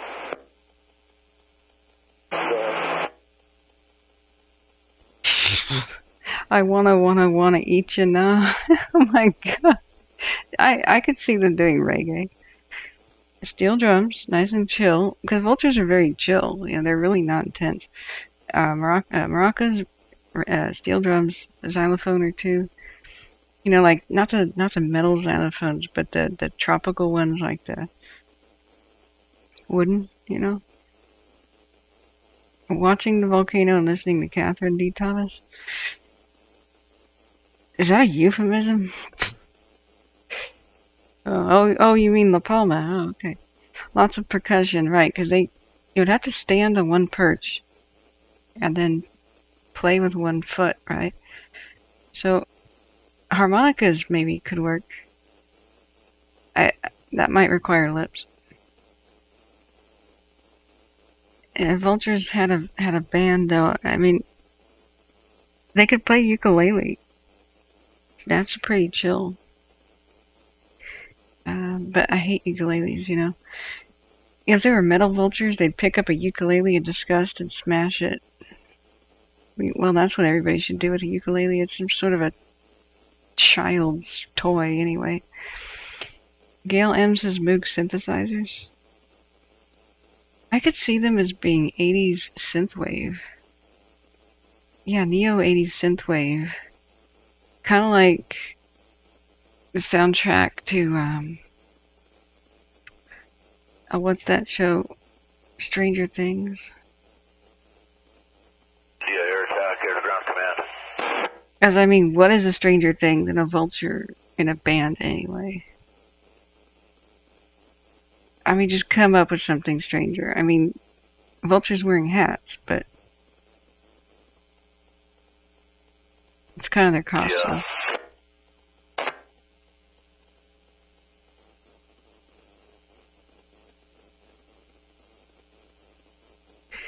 don't think they need anything else. Area we spoke of earlier today in the morning, a lower Forney. Picking up a little bit. It's interior. Just putting up noticeably more smoke. Do you have anybody in there? Looks like there is road access. Oh.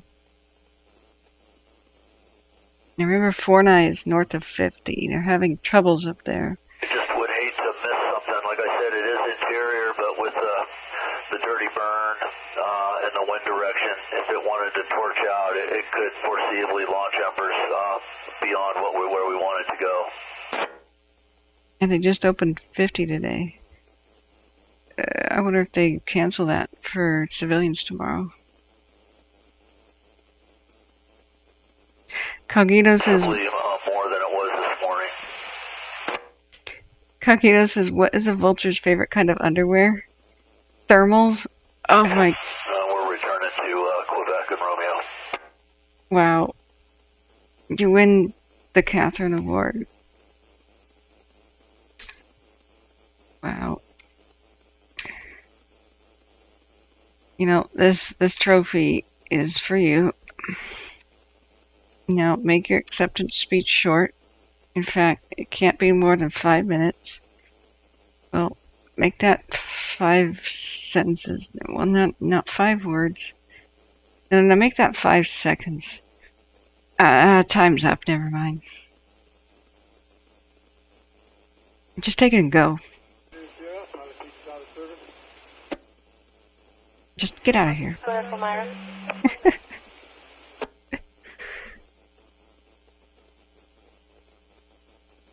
You know what? That joke didn't kill me, and therefore the vultures are disappointed. Get it? Get it? Never mind. Rounds of applause, golf clapping erupts. Copy, stand by. Just rehab your dozer for now. I can make funny vulture jokes. But you made it to the top. Stand by. What does a British vulture do in wartime? It keeps calm and carries on. Keep calm and carrying. Get it? Get it? Get it?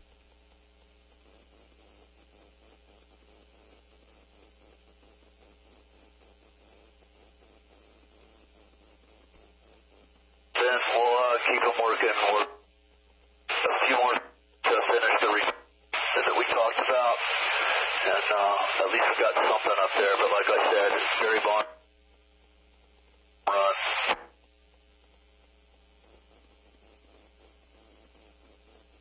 We'll keep pounding away at this, and then we'll talk again in the morning.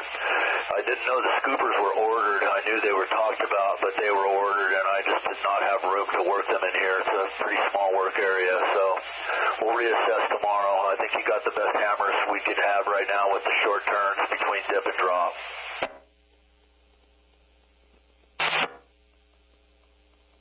What does a pelican, a vulture, and the IRS have in common? They all have big bills.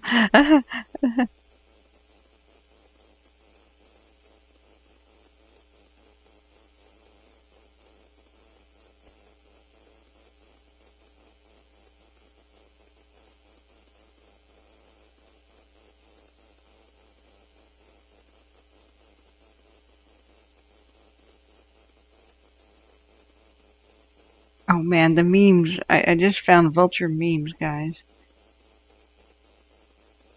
It's a vulture meme, and he says, good thing you put up posters of your missing pet. Always like to know what I'm eating. Wow. These are savage.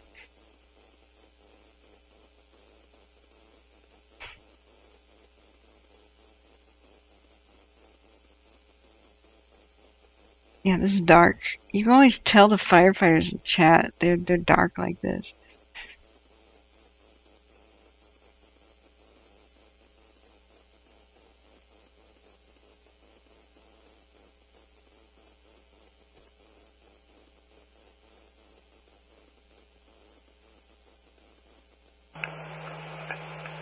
Camino 3 over 3 tone 3 on 1010. You're right, fine, okay. 1010, 1633. Yeah. Go to sleep. All right. Fine. Okay. Good night. Okay. Wait, Cogito's still. He's cracking jokes. I have to read them. As long as there's chat, I have to read it. If a vulture flaps his wing in a forest, does a mouse screech? I don't even know what that's supposed to mean.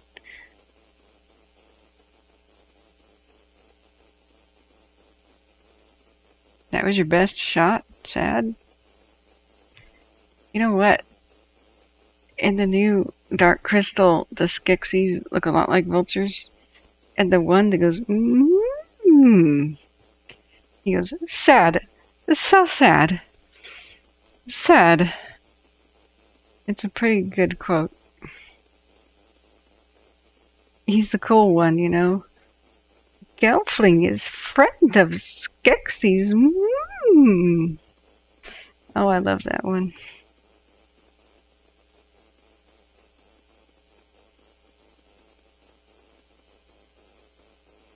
Shut up, Gail.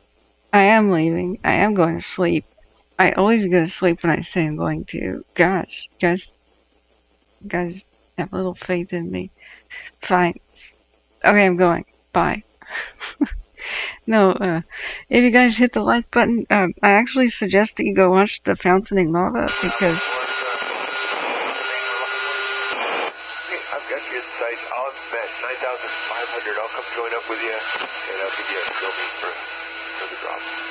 Because that's so amazing. I mean, history is the making with the eruption on the Canary Islands. Blowing out at about your 10 to 11 o'clock. You're a devious, Cogito. She's in the delirious stage, perfect to play with. You shall. You won't toy with me. Okay, this left turn. The heading be about 240. We'll be filling the gap in the retardant line that ends in a timbered saddle. But yet, okay, maybe you are manipulating me because you're saying that you can manipulate me, and if I say you can't and I go to bed, then that means that you are. But if I stay, because you say that you are manipulating me, then you are also. I hate you. Their operation. Okay, got it. Anyway, guys, go watch the eruption. The channel will be here, or at least on a second screen. I would show that, but we can't for copyright reasons. All the cameras have smoke in them until nightfall anyway. I'll be back sometime early in the morning. So, we got you laughing. Yeah, shut up. Get out. Just kidding. Okay, I'm gonna put on Caldor here and go to sleep now because I still have the flu. So good night, guys, and I'll be with you in the early morning or something. Night. Thanks for being here.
I'll join you at 9,500. I'll keep this left turn head downwind if the space is still good. Down to minus 9.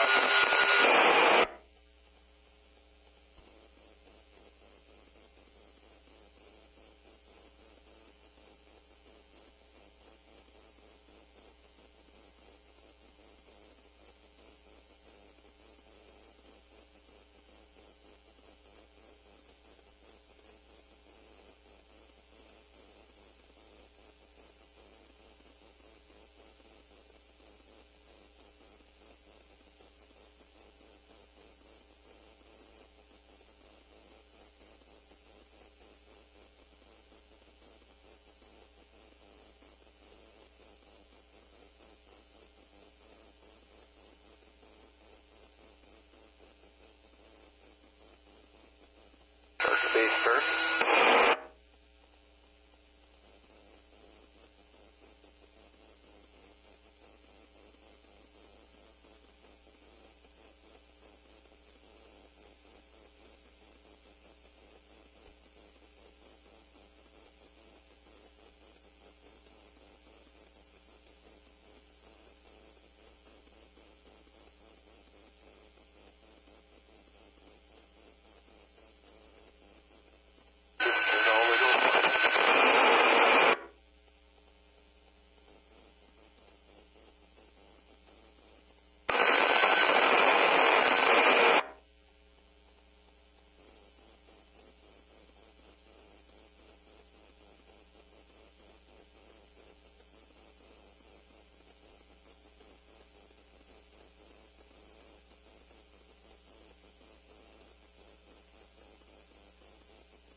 Just about, Charlie 5. Pretty close. Just a little bit of a gap, side step just left of that start. I think we'll close it up. Okay. And 914, what we'll do is we'll go keep the coverage level 8, and we'll just sidestep double wide to the left, and we'll maybe start a little bit earlier. We'll probably tie into that existing retard.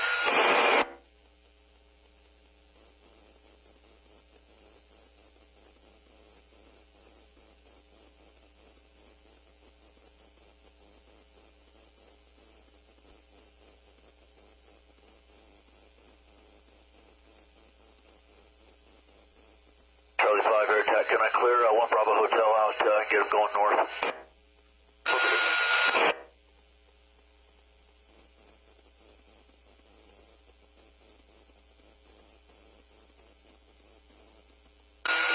We've got 1 helicopter departing to the north.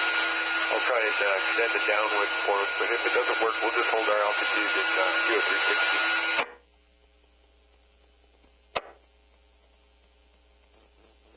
62 Tomato. Engine 62 is departing Bald Mountain en route back to Georgetown Station. Engine 622, 6842.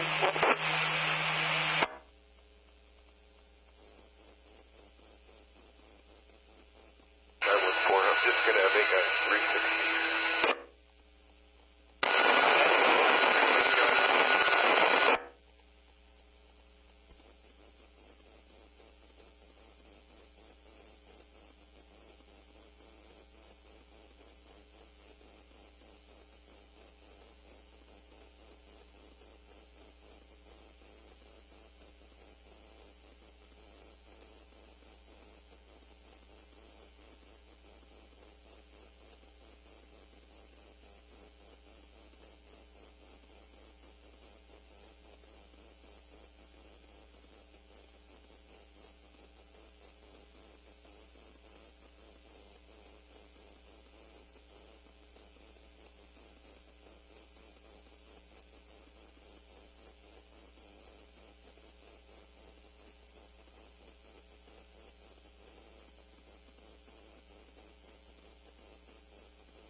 313 Kudo.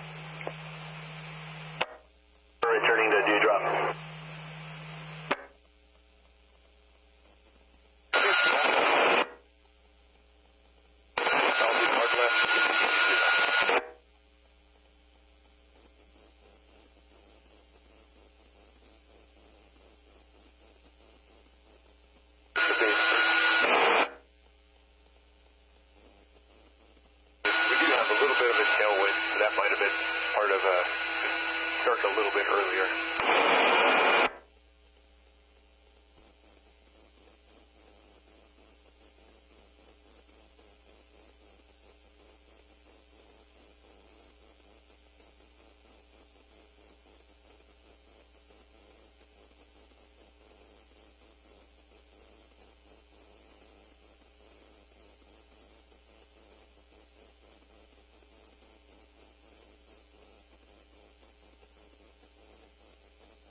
Go ahead,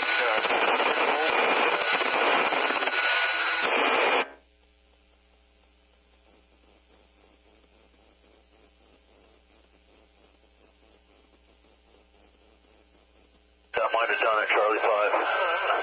I think that might have closed the gap there.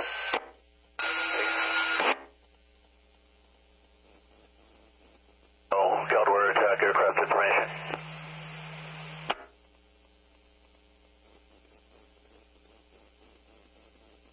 Released empty to McFarland with a 20-minute ETE.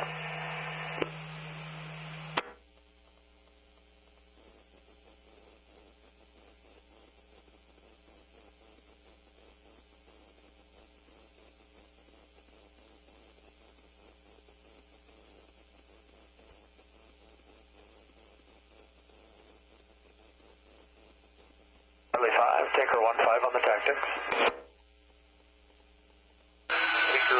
15300 at 10,000. You got 914 outbound, and you can come direct to the same working area. We're just west of the South IP. I'll shave the corner. 3006, 10,000. See you in a bit. Charlie 5, Tanker 137, 4 miles, trail 15. 3006, also 10,000. You'll be number 2, and also 14 outbound. 37.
see there, Jack. Honestly bummed out, like it wasn't a big enough project. He's just happy to fly, brother. We didn't see this stuff today.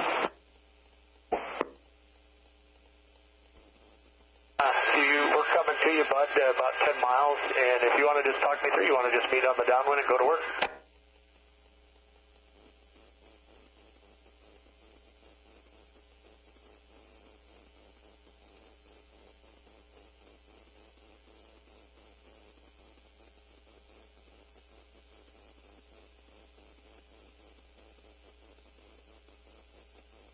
Stick with the cover double A's for both of you, and Dale on your. What we're going to do, we're going to double wide to the left and change the angle a little bit into that train. So there'll be a gap between the two. We're not going to start adjacent to the beginning of your drop. We're going to go a little bit further down towards the bottom of the See, when you get on the scene, it's green. Prior to that, it'll be off our right-hand side. Hey, bud.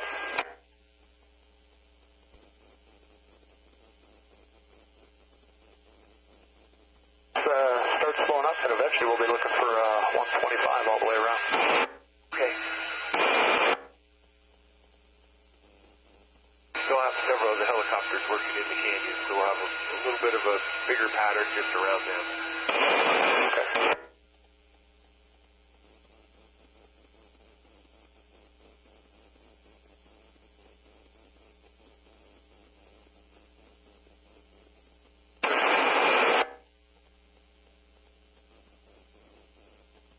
I'm looking for you. 10 o'clock and 2 miles.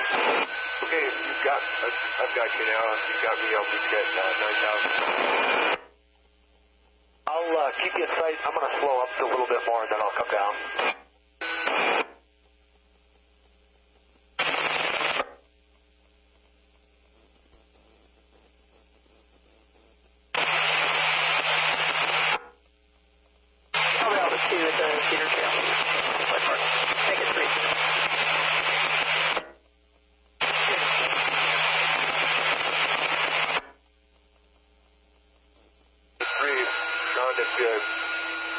However you want to do this, but it'll be a tag and extend off a 1-5 drop.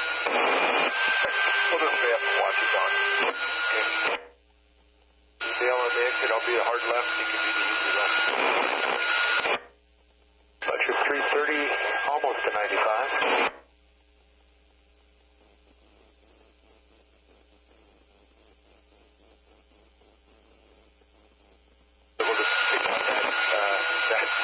Green brush when we're on final, but it's your start point will be in an open, brushy, rocky area.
you're supposed to use it.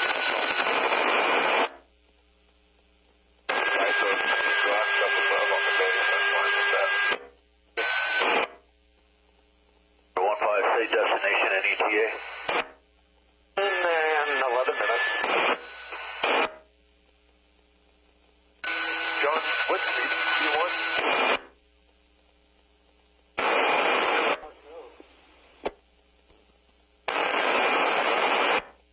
130, I'll pick it up. 15 minutes ETE.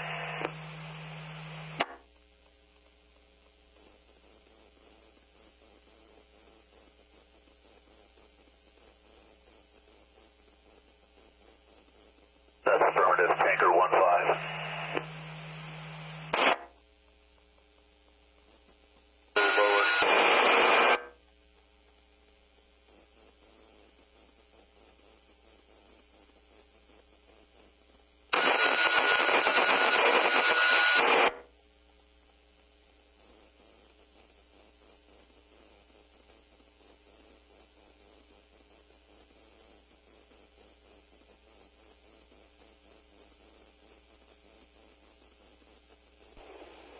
Sierra, engine 353.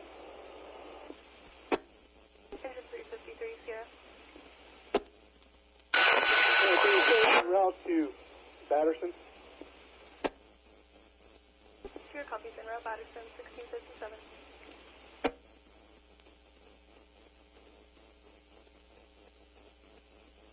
Engine 353, Sierra. Go ahead, Sierra. Have you guys been released from the Bayshore incident?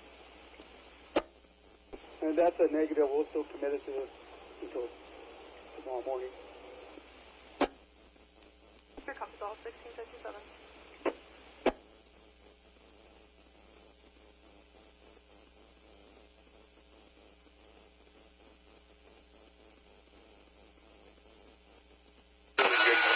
That has, your tank has more retard. I got to readjust my tank picture for that amount of retard.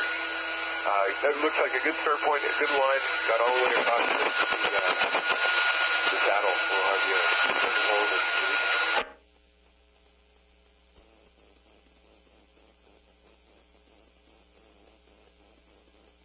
Oh man, yeah, that was a nice line. You were really cranking it around there at the end, dude.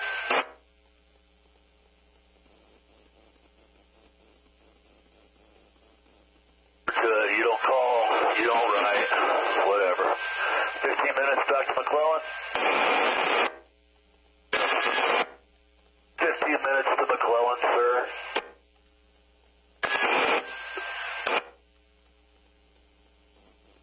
You know, aircraft information from Caldor attack.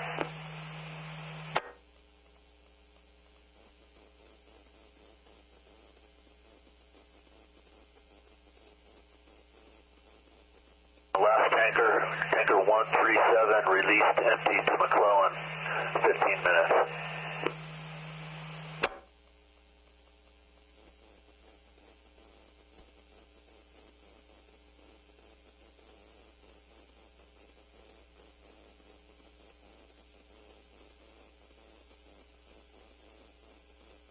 Alright, air check. Go ahead for Charlie 5. Dawn. I think that's what I had in mind. Excellent, thanks. And yeah, no worries here. I just that kind of beat myself up over a couple of pieces of this information. I didn't feel like I jumped into this fire. It's nice to be out here. I appreciate you bringing us out. Small projects, indirect, man. I don't like the big ones, but the small ones that make sense, you know. Trying to stay even to something down in a hole, I think it's a good target. Yeah, that was fun. I appreciate the work. Great to hear you. Man, unless you want to take the fire so I can go home, tell me when to, tell me your ETE back to McClellan.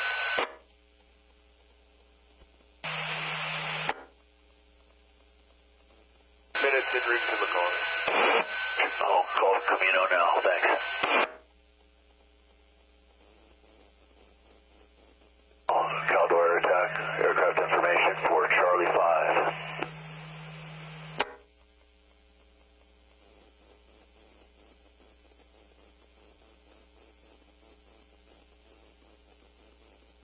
5 release on the Caldor, returning to McFarland, 15 minutes.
Of course, I've got 17 minutes.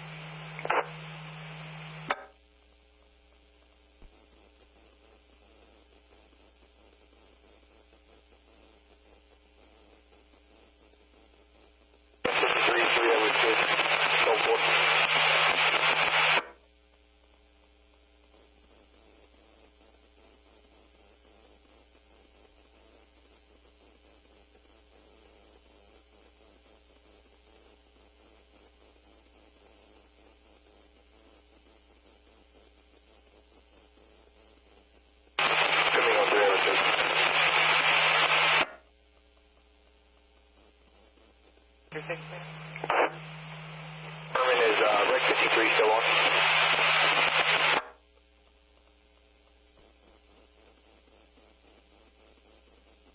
I don't believe he has been on at all today. Simple. Thank you.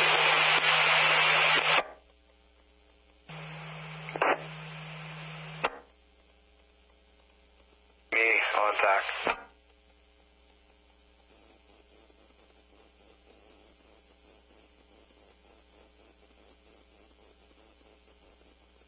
Camino engine 62, 4 Stone 3. 62, yeah. Engine 62 is available at Georgetown Station.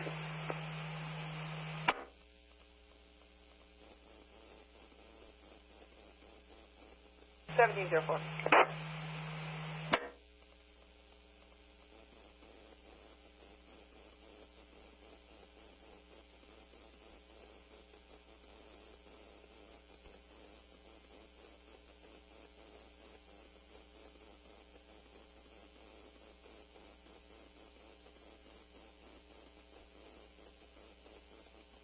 Hey, Red Dog from Tango Trainee, can you tie in with Whitegrass up at DP-12? I think they need some assistance at a small cap pile.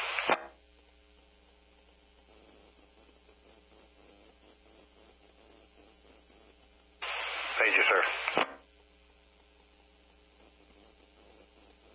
You're a very short IT trainee. Channel 4 Tone 5.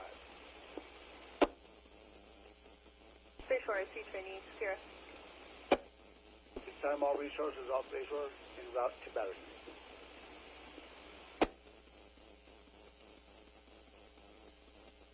Use all resources off incident en route Batterson, 1705.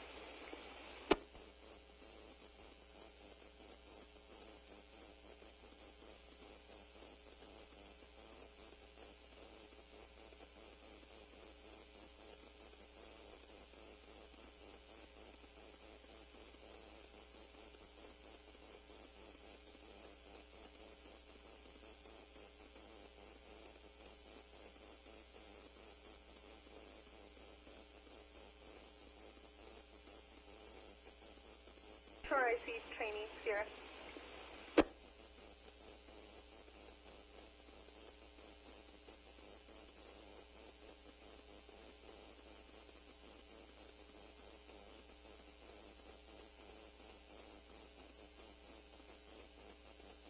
Shore IC trainee, Sierra.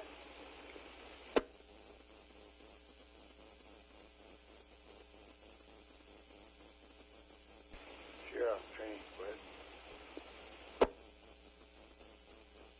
Shore IC trainee, Sierra, are you able to place a call to the office? Yeah, I confirm, and also there'll be nobody on the... Air 6, Charles 1. Go ahead. If you could hold up at Impala and at Safeway, I can tie in with you. Good work.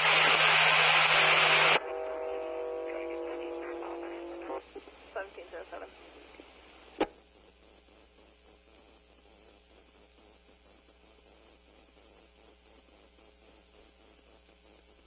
Air Montgomery.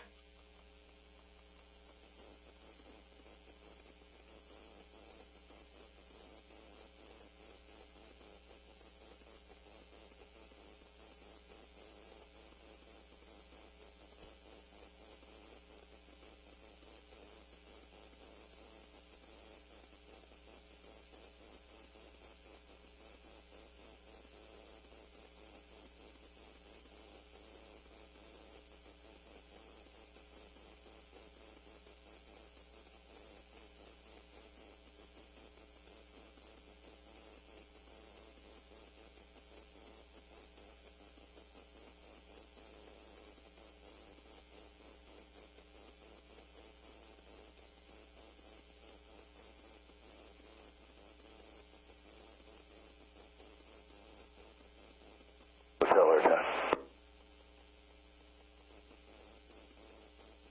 06, Christmas route 9000, air taxi 10,500. 1 Bravo Hotel fresh and 3 Tango Hotel.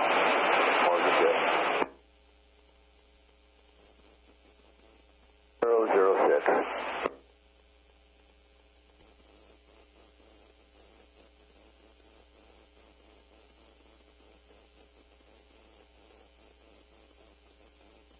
We got 2 working out of Margaret Dip right now at Charlie Hotel.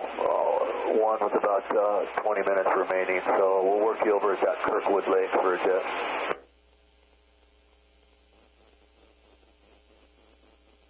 Change approved to rotary.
Bayshore IC. Bayshore IC training. Channel 4.5.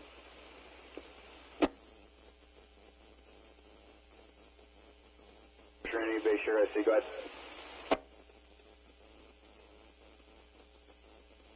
If I was you, can you place a phone call to dispatch? I ain't got no cell phone coverage out here.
contact, he just passed Whiskey.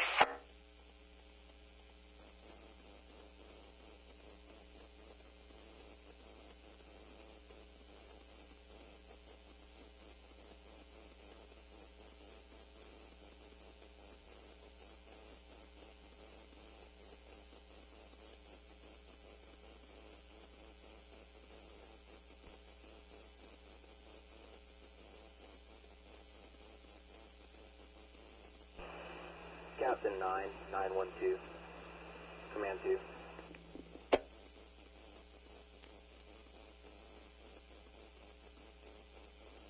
Back, air attack.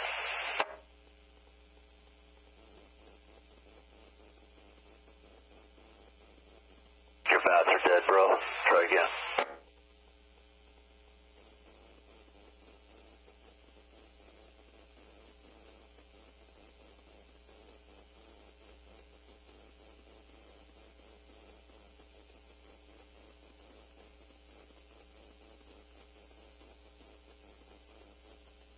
Go ahead.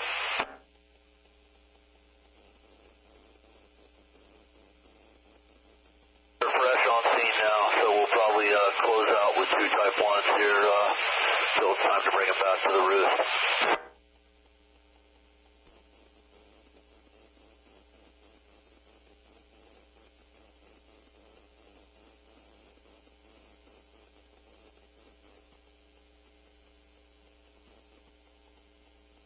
And in this last meadow, before the timber becomes more continuous and tightly spaced.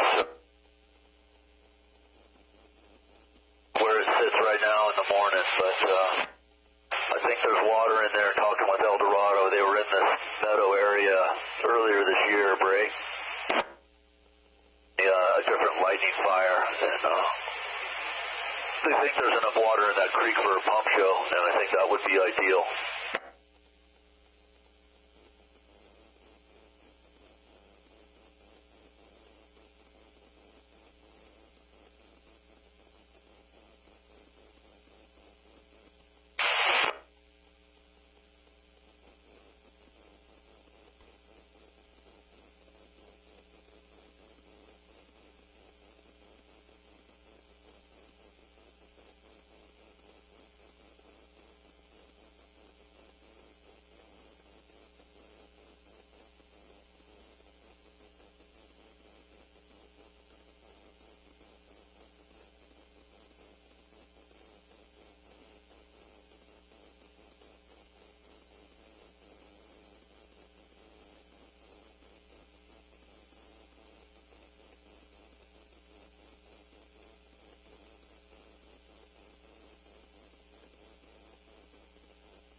Go for air attack.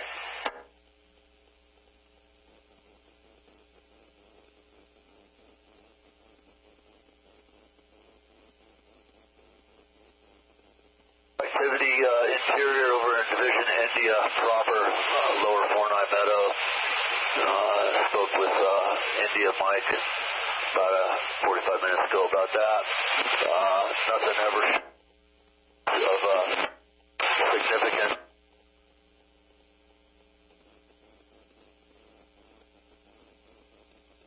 The lake looks about the same as it has the last few days, just mid-slope and higher, actively consuming what's unburned there in that mosaic break. Biggest work and biggest smoke showing in greater Quebec. Remain down here north of Caples in the Rocky Bowl where we've been working all day. Break. Out in 2 VLADs and 2. We put some retardants across another kind of brushy timbered saddle that's just even and ahead of where the fire is. Working motors right now where El Dorado was today, so I don't really see it worse than that retardant line, but we've got something up there.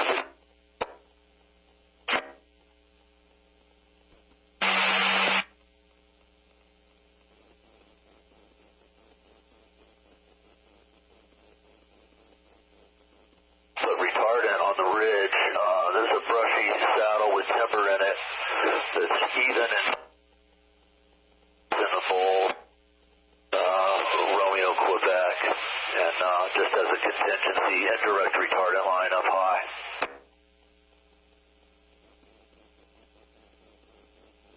Working the rotors here until it's time to send them home. We've got one about to time out. We've got 2 more that are relatively new on station, and we will work them until we have to leave.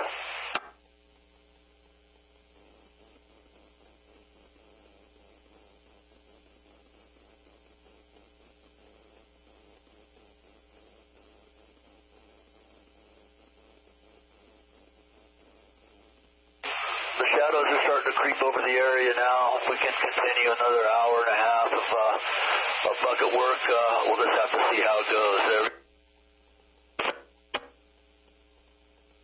Right now, so, you know, it's a nice open meadow, fairly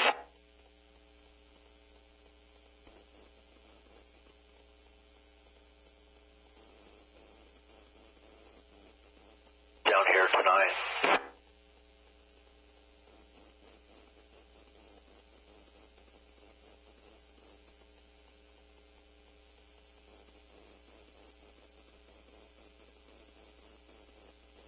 Continuing, yeah, I guess there was an order put in for scoopers that I wasn't aware of. It was all coming together at the same time in a very small work area, and I think the Type 1 rotors with the short distance between their dip sites and their targets is really the best asset we have in here for trying to get water down here underneath all this terrain. It would be challenging terrain for the scoopers to put water where we really wanted it.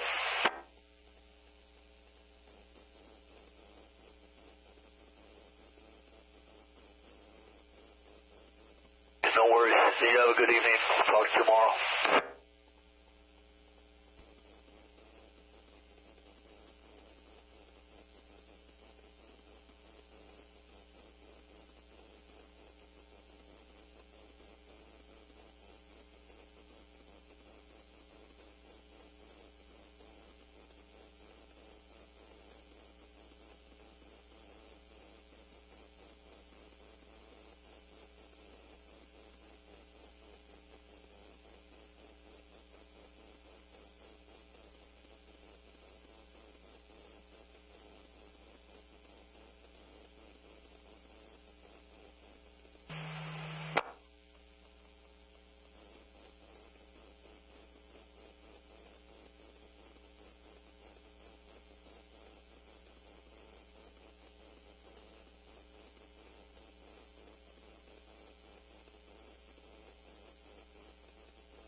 Porterville copies, 1730.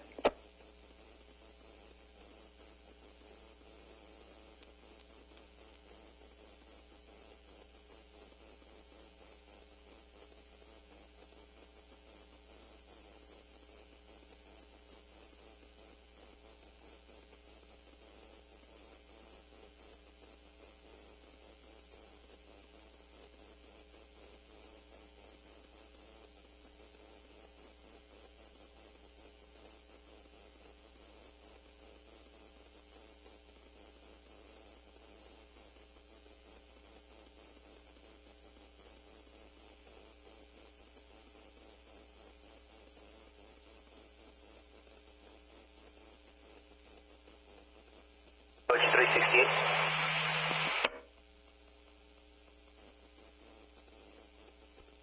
Camino 415.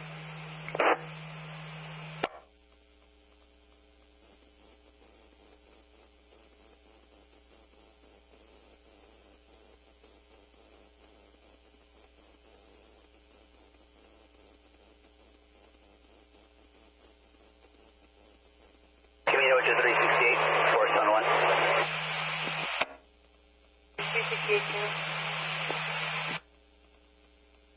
We'll be returning to 8 miles. 368 at 1730.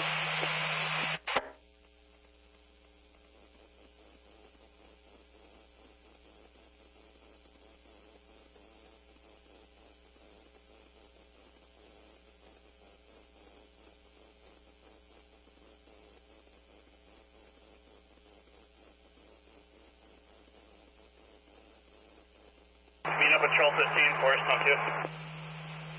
Patrol 15, Camino. Back to quarters from Highway 88 and MET. Patrol 15 at 1731.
Control 33, Porterville copies 1737.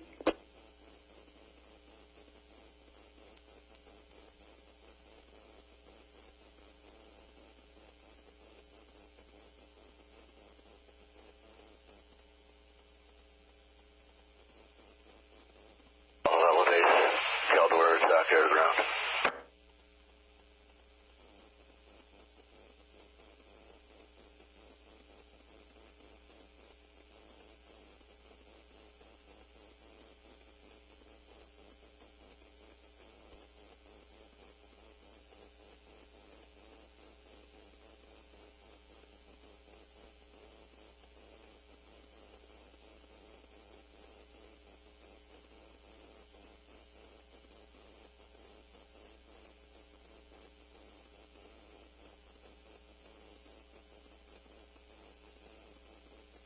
Base air attack, air ground.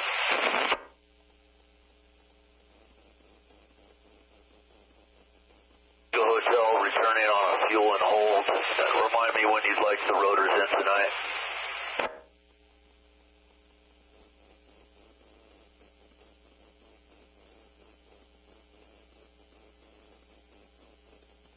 We'll get them headed that way about 1850.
Camino engine 363, Forest on 2. 363, Camino. Be changing locations to the supervisor's office. Engine 363 at 1740.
engine 365, Forest, tone 5.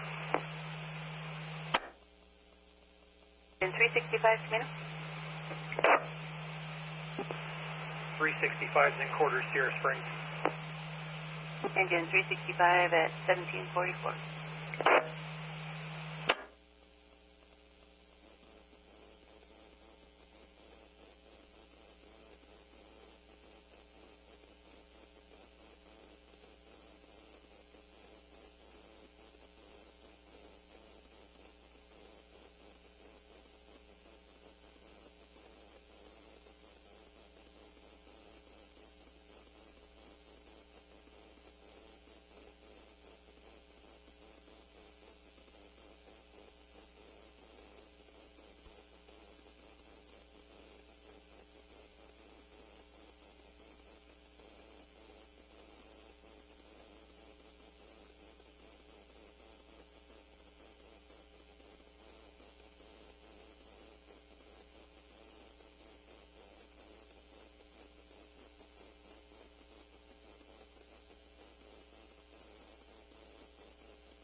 Camino engine 368 in quarters 8 miles.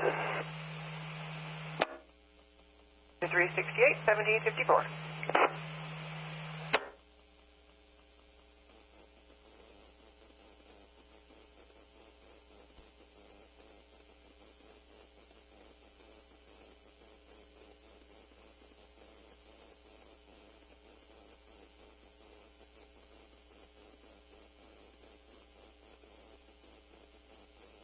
In the area, be advised of alert tone.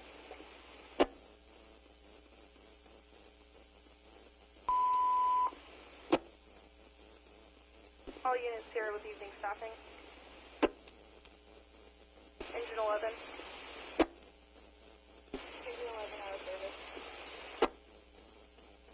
Sierra copies, engine 312. Sierra engine 312 out of service. Patrol 13. Sierra Patrol 13 is out of service. Battalion 12. Sierra Battalion 12 is out of service. I'll have to call for Bass Lake. Sierra copies, I'll call for Bass Lake. Battalion 18.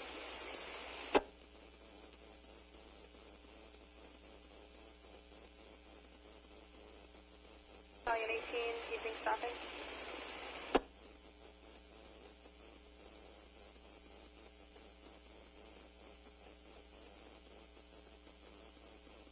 $351.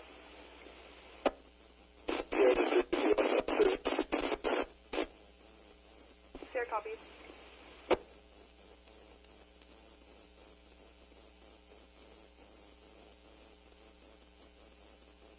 Your engine 32 is out of service.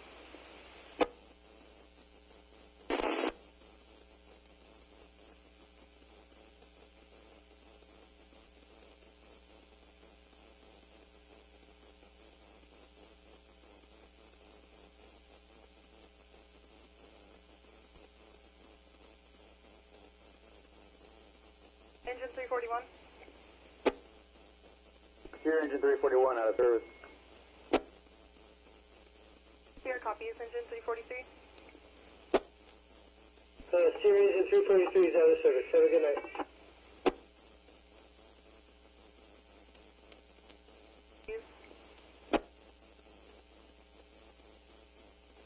Engine 42.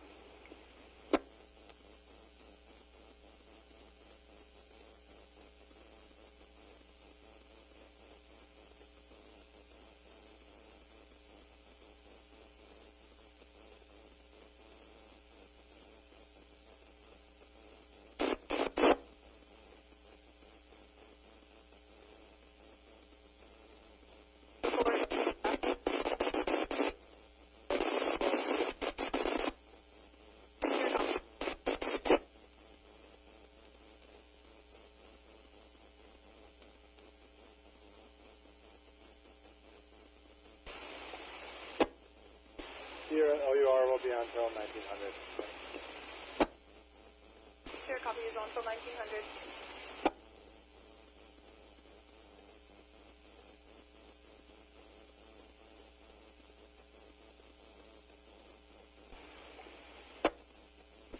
Shut eye out of service. Sierra copy is signal. Signal out of service. Sierra copy.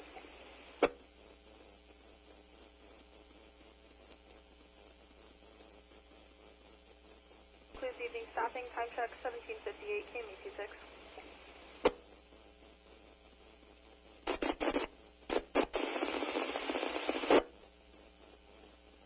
Sierra copy, Patrol 33 out of service.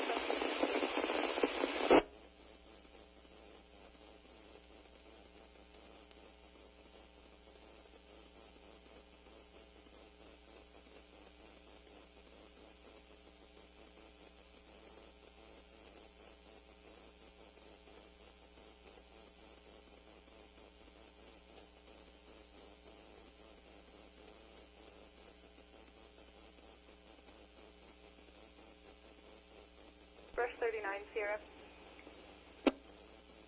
Brush 39, out of service. Route back to Clovis. Available by phone if you need us. Sierra copy.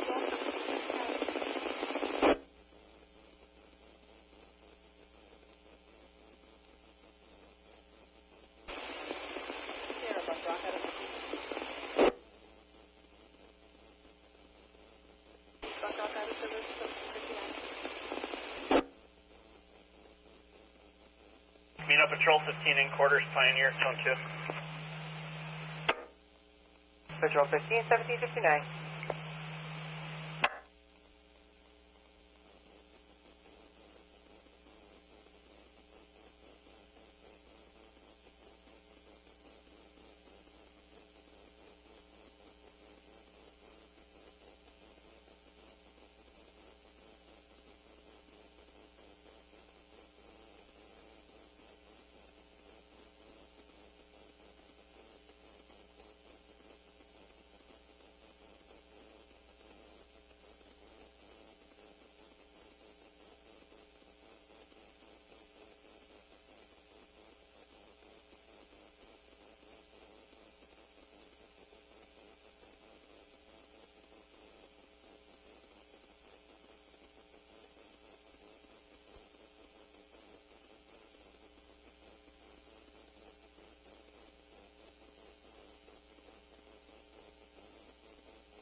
Patrol 34, first net 10-3. Patrol 34, Camino. I'm in quarters. 34, 1802.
Camino, engine 622, 4 Stone 3.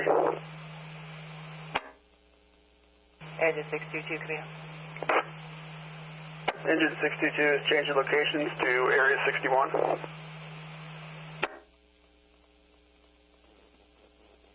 Six two two 1812.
Water Tender 2 has departed Grant Grove and is en route to Fresno, and we will close out with the duty officer. Roger, Mount Copy, have a good night. 1815.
south of Hell Base. Have a good night, sir.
Engine 363 is available from the SO. Engine 363, 1842.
Sierra, LUR, engines out of service. Mayor on call. Sure, copies LUR out of service. Mayor on call, 1845.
back direct to you, and additionally, we'll be departing, returning to Grass Valley. We'll talk to you in the morning.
Camino dispatch, Air Tank 17.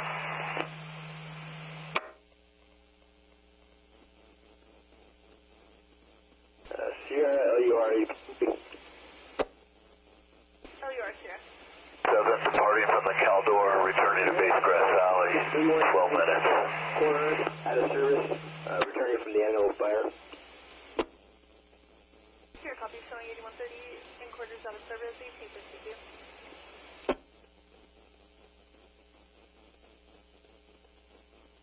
1-7, thank you for the help today.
engine 624, 4 Stone 3.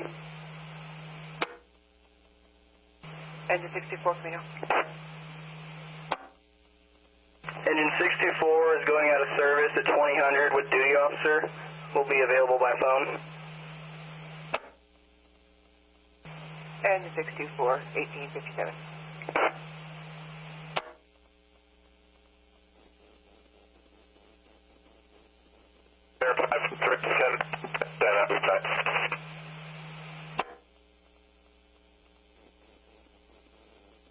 Spirit 5, Camino, if that's you, you're broken and unreadable.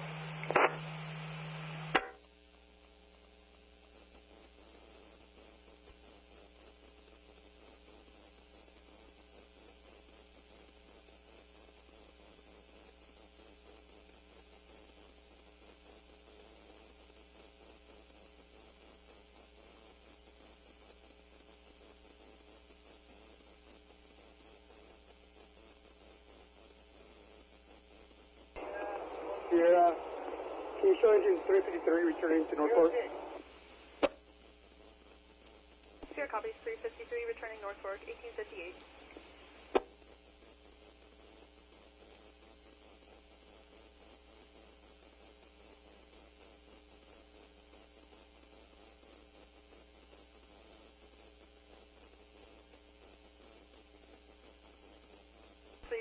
Sierra.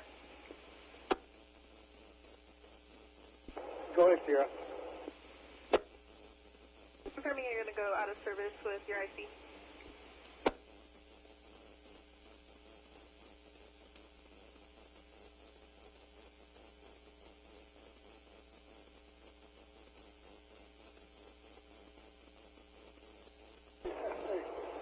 I'll be going out of service when return to Northport.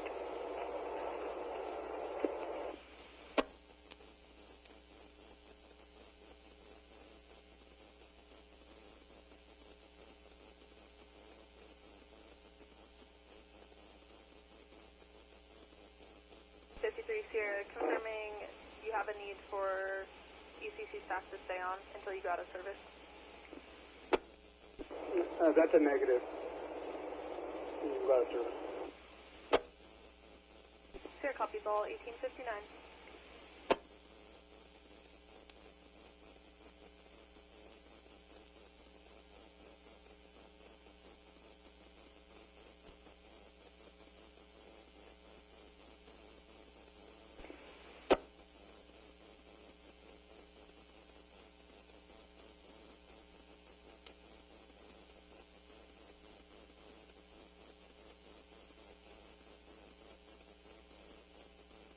In the area, be advised of alert tone.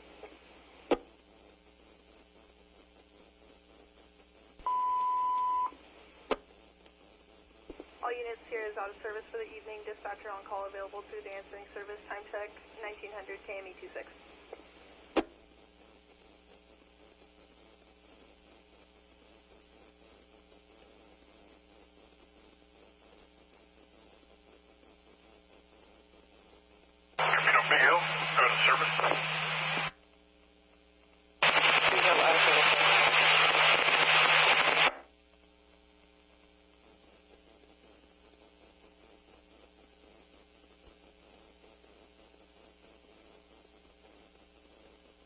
Bald Mountain out of service. Have a good night.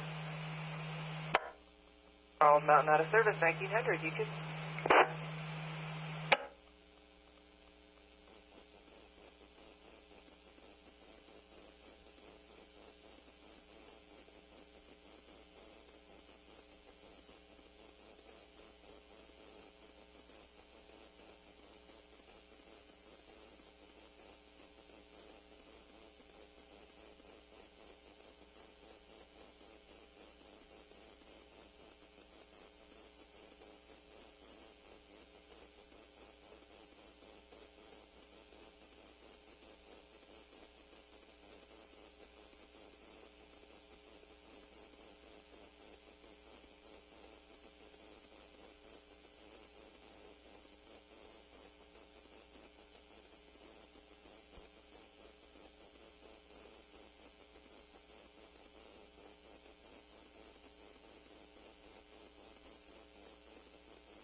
Tender 31 with y'all. Also, have you seen the tree guys?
RC3, Bayshore RC. Bayshore RC, firefighters 353, we're coming back to Madison right now. I copy. Taking over +1. Good.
FS 710. Hey, what's your 20? No, I'm just about 50. 10-4. You want to give me a 21? I believe I was just trying to call you on the 9281. Get up here a bit. You get 21.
now, Forest Service 710, code 3.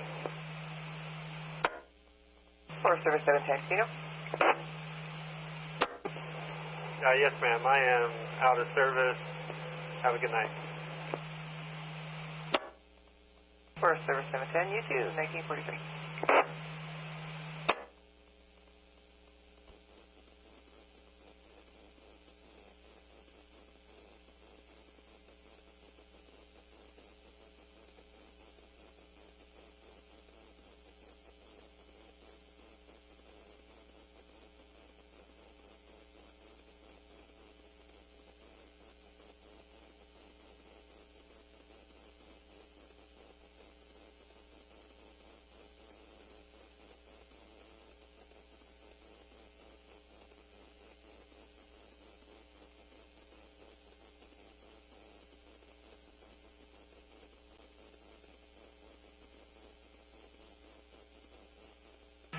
LZH24.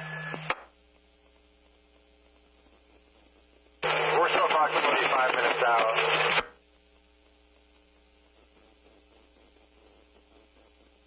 Copy, 5 minutes out.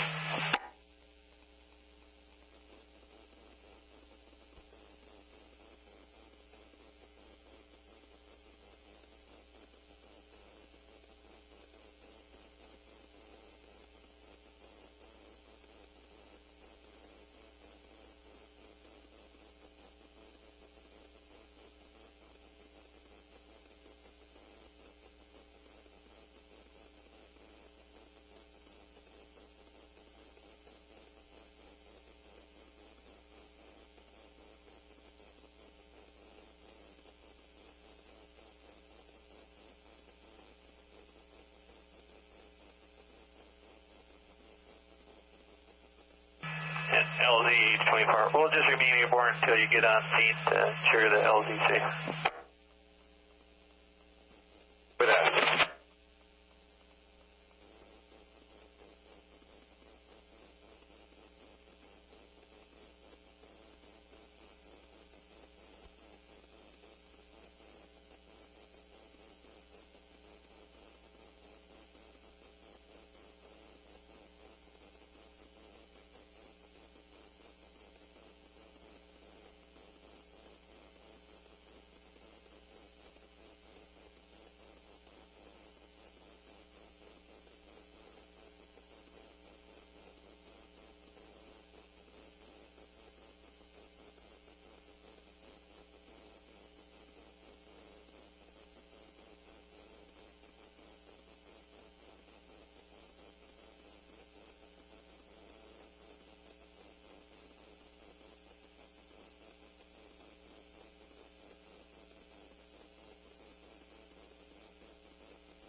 Camino 306.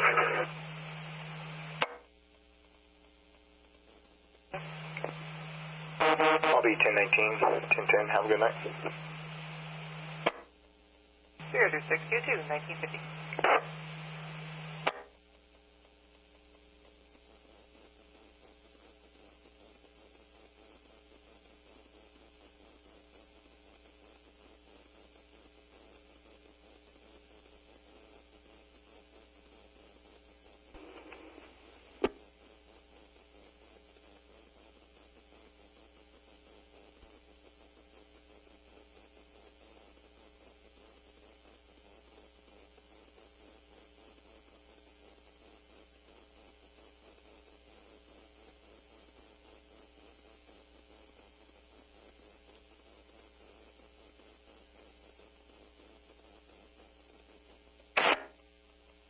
Yeah, go ahead.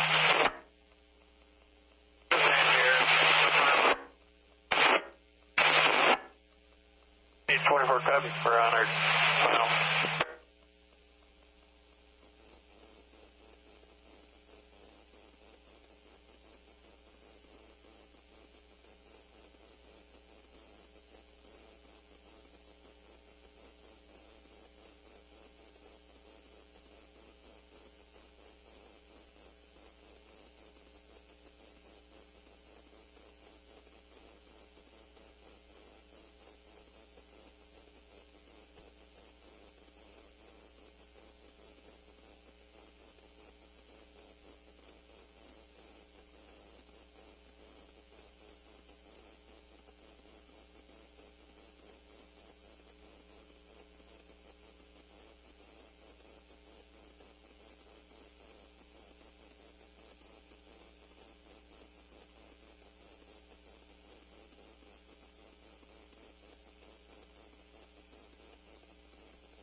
Six in the field units, the 4 service side of Camino Dispatch is out of service, 1953.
Caldor 3 on Caldor.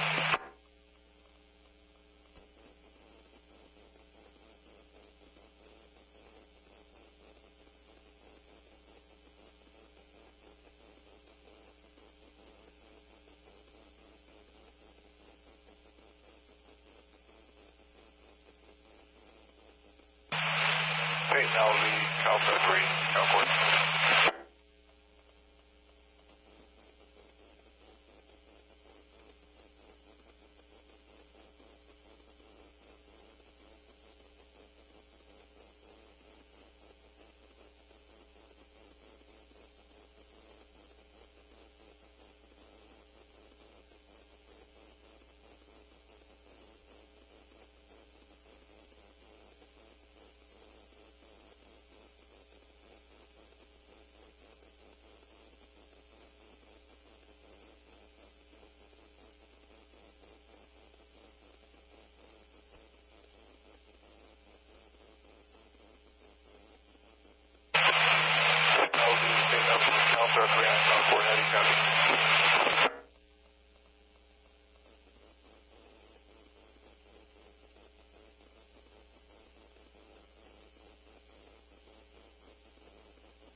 Dispatch, Night Branch on command to